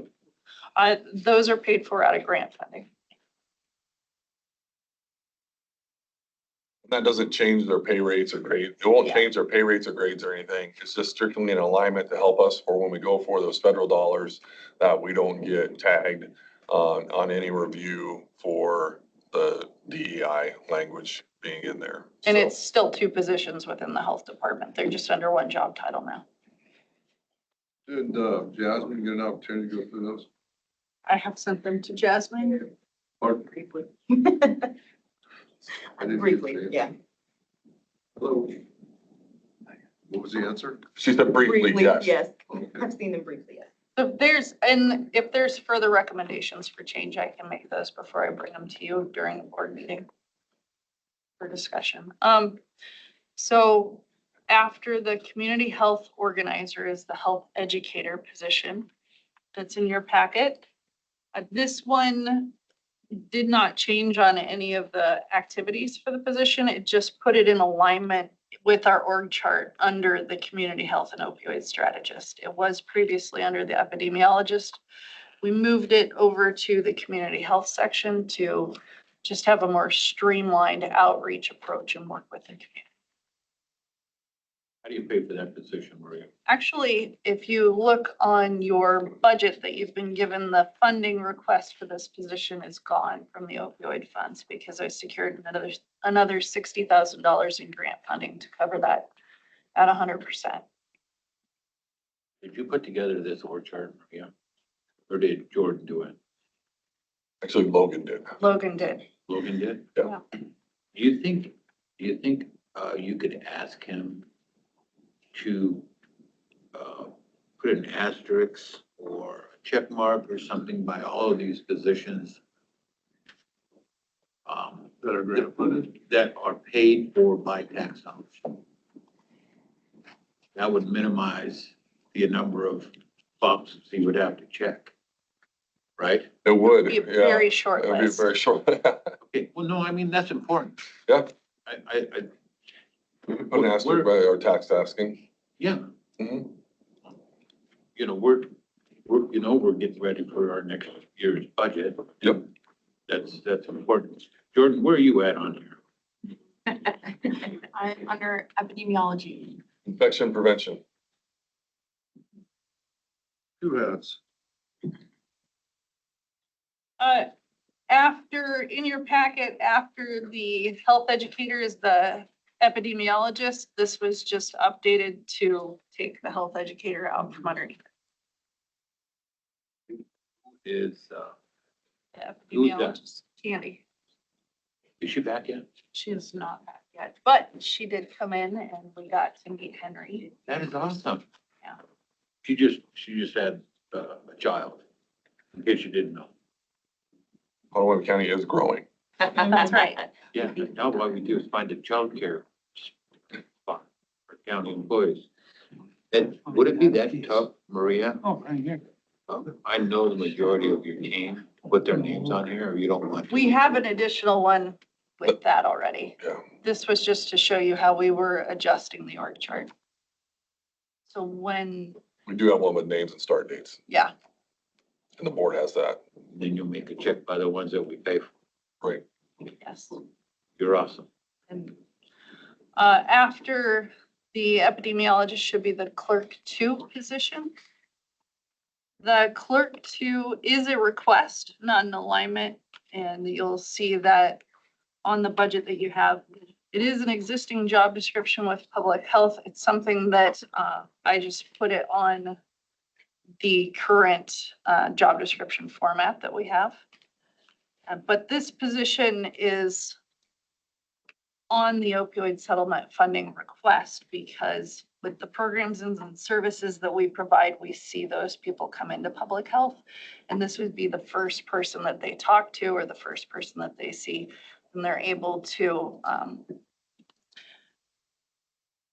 do a screening of the individuals, determine what their needs are, and if that's something that we can assist them with, or if they need to be provided services somewhere else So it within would the be more than community. just administration. of the- I'm sorry? It'd be more than just administration of funds, right? It'd actually be providing a service to the clerk too. Yeah, it would not be providing yeah. Okay. It'd be providing the screening and the initial Yeah. referrals. Who is that? It's an unfilled role right now. It's an approved job description. We don't have the role filled. We'd be looking at a part-time individual for this role. And it's a grade 12, step 1. So we did. If we did, we were able to get it on. What does grade 12, step 1 start at? $19.76. I put all of that on this budget for you. where did it say that position is $19? It's right next to the title on the Oh. left-hand side. You know, maybe I should have looked at it. No, that's okay. I just gave it to you.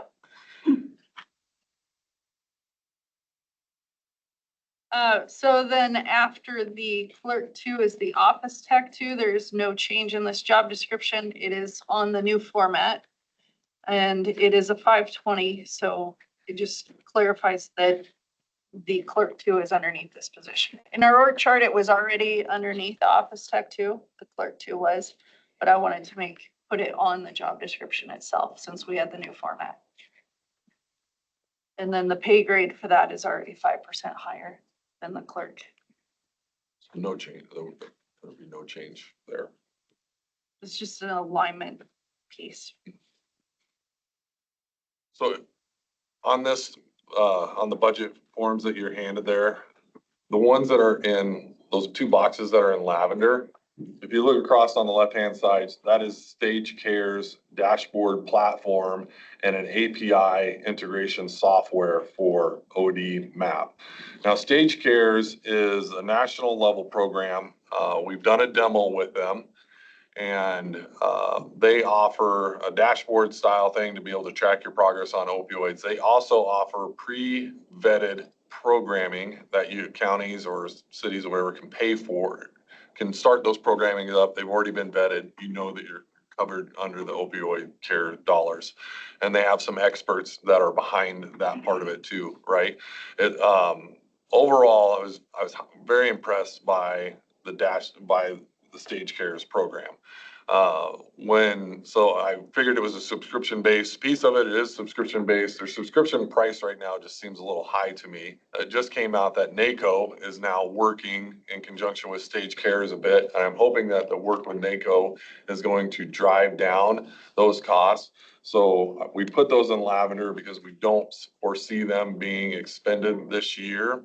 The API integration for the OD map. That would be something that gets built right into our call center downstairs for 911. As the calls come in, if anything in there is flagged as overdose pieces of it, it automatically goes through to be vetted to go on to OD map on there. In talking with the police chief and in talking with Kava from the sheriff's office, this is something that Kava believes he can just build out in-house and do. It's just gonna be a matter, does he have the time and availability to do that? So, and we kind of had these conversations for a little bit now, so I asked Jordan to reach outside to find another county that had already had something like this built out. She did. Their estimate to us was if we go to the outside and have us done, it'd be around $25,000. So while I believe that we have the ability to do this in-house, we just got to make sure that Kava has the time and time to be able to do this. And then that would potentially be funds that would not be expended. But I do believe that our first responders in the area, our police and sheriff do find value in the OD map. And it's something that we should be able to support them on in that request for it. So if we weren't to expend those funds, then our increase on there would only be from 134 to 140. If we did move forward with those funds, then it's about a $64,000 difference from what we had requested this year initially. Everything else that we have set up on there, we really have set up would begin on July 1 for funding on some of those positions that we would start funding out of there. One of them being, that I do want to discuss with you today is for the preparedness coordinator position. For those of you who had the opportunity to meet Akeem Bannister, he works over at the health department right now as a preparedness individual working between the hospitals. So that funding is going to go away for those positions. I think the feds decided that they don't have a use for it right now.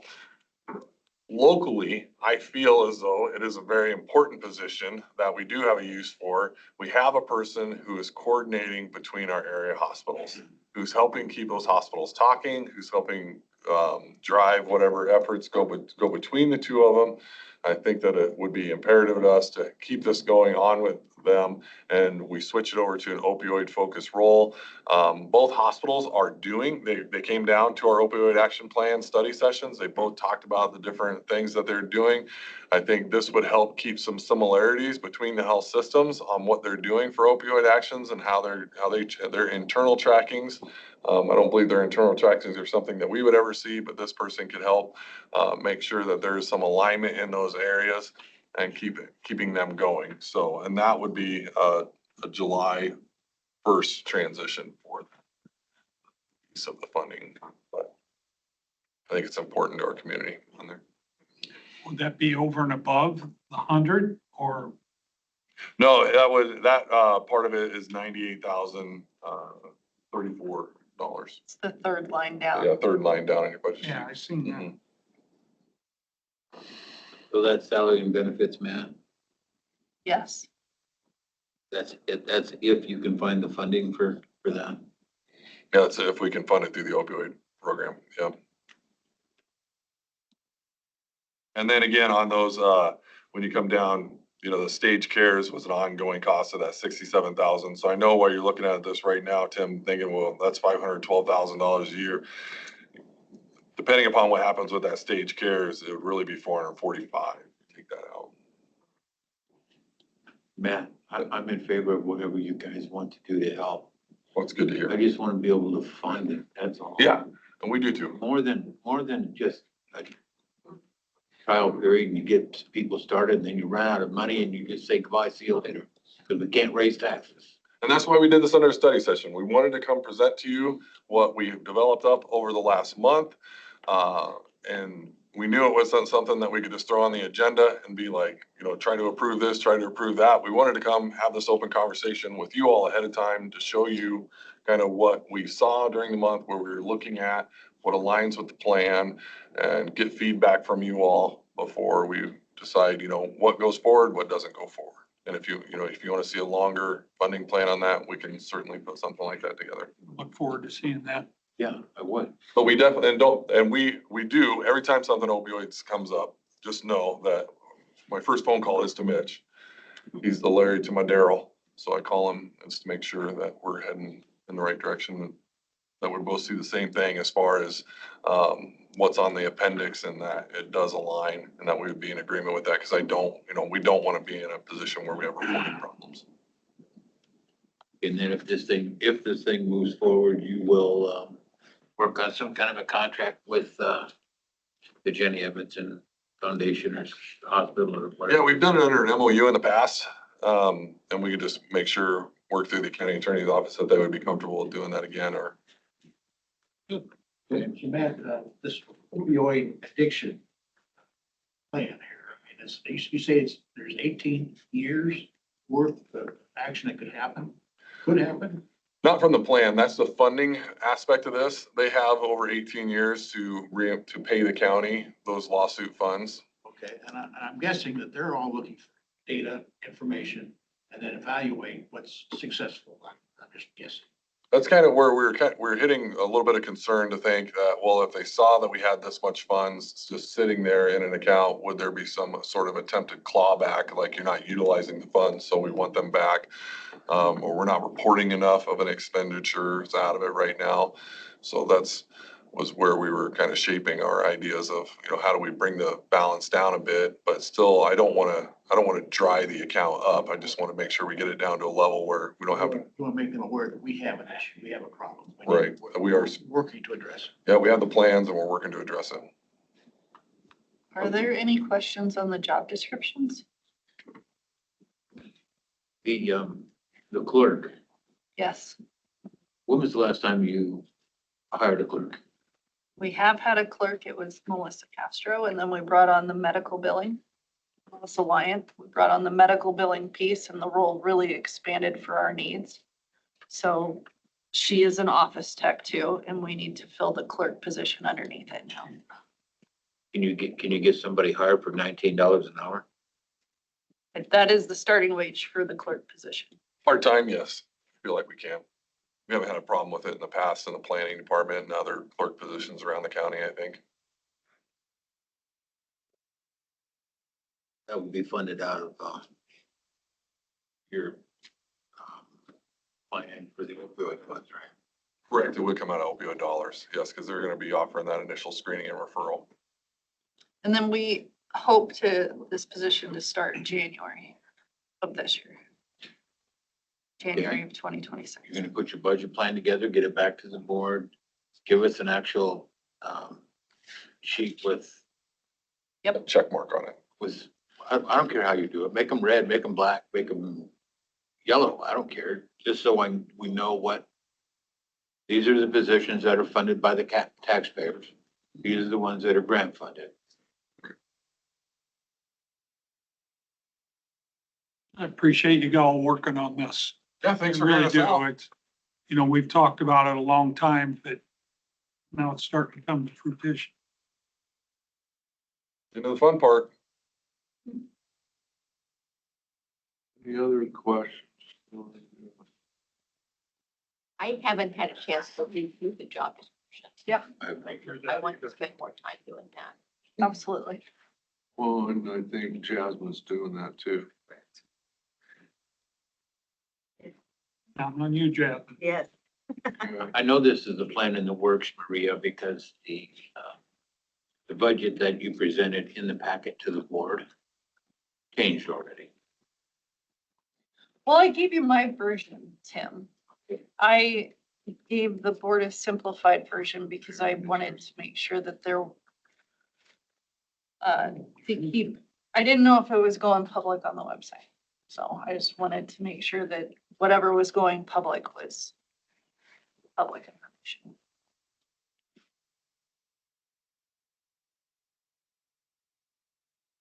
Thank you, ladies and gentlemen. Can we get a motion to adjourn? So moved. Second. Discussion. Hearing none. All those in favor say aye. Aye. Those opposed?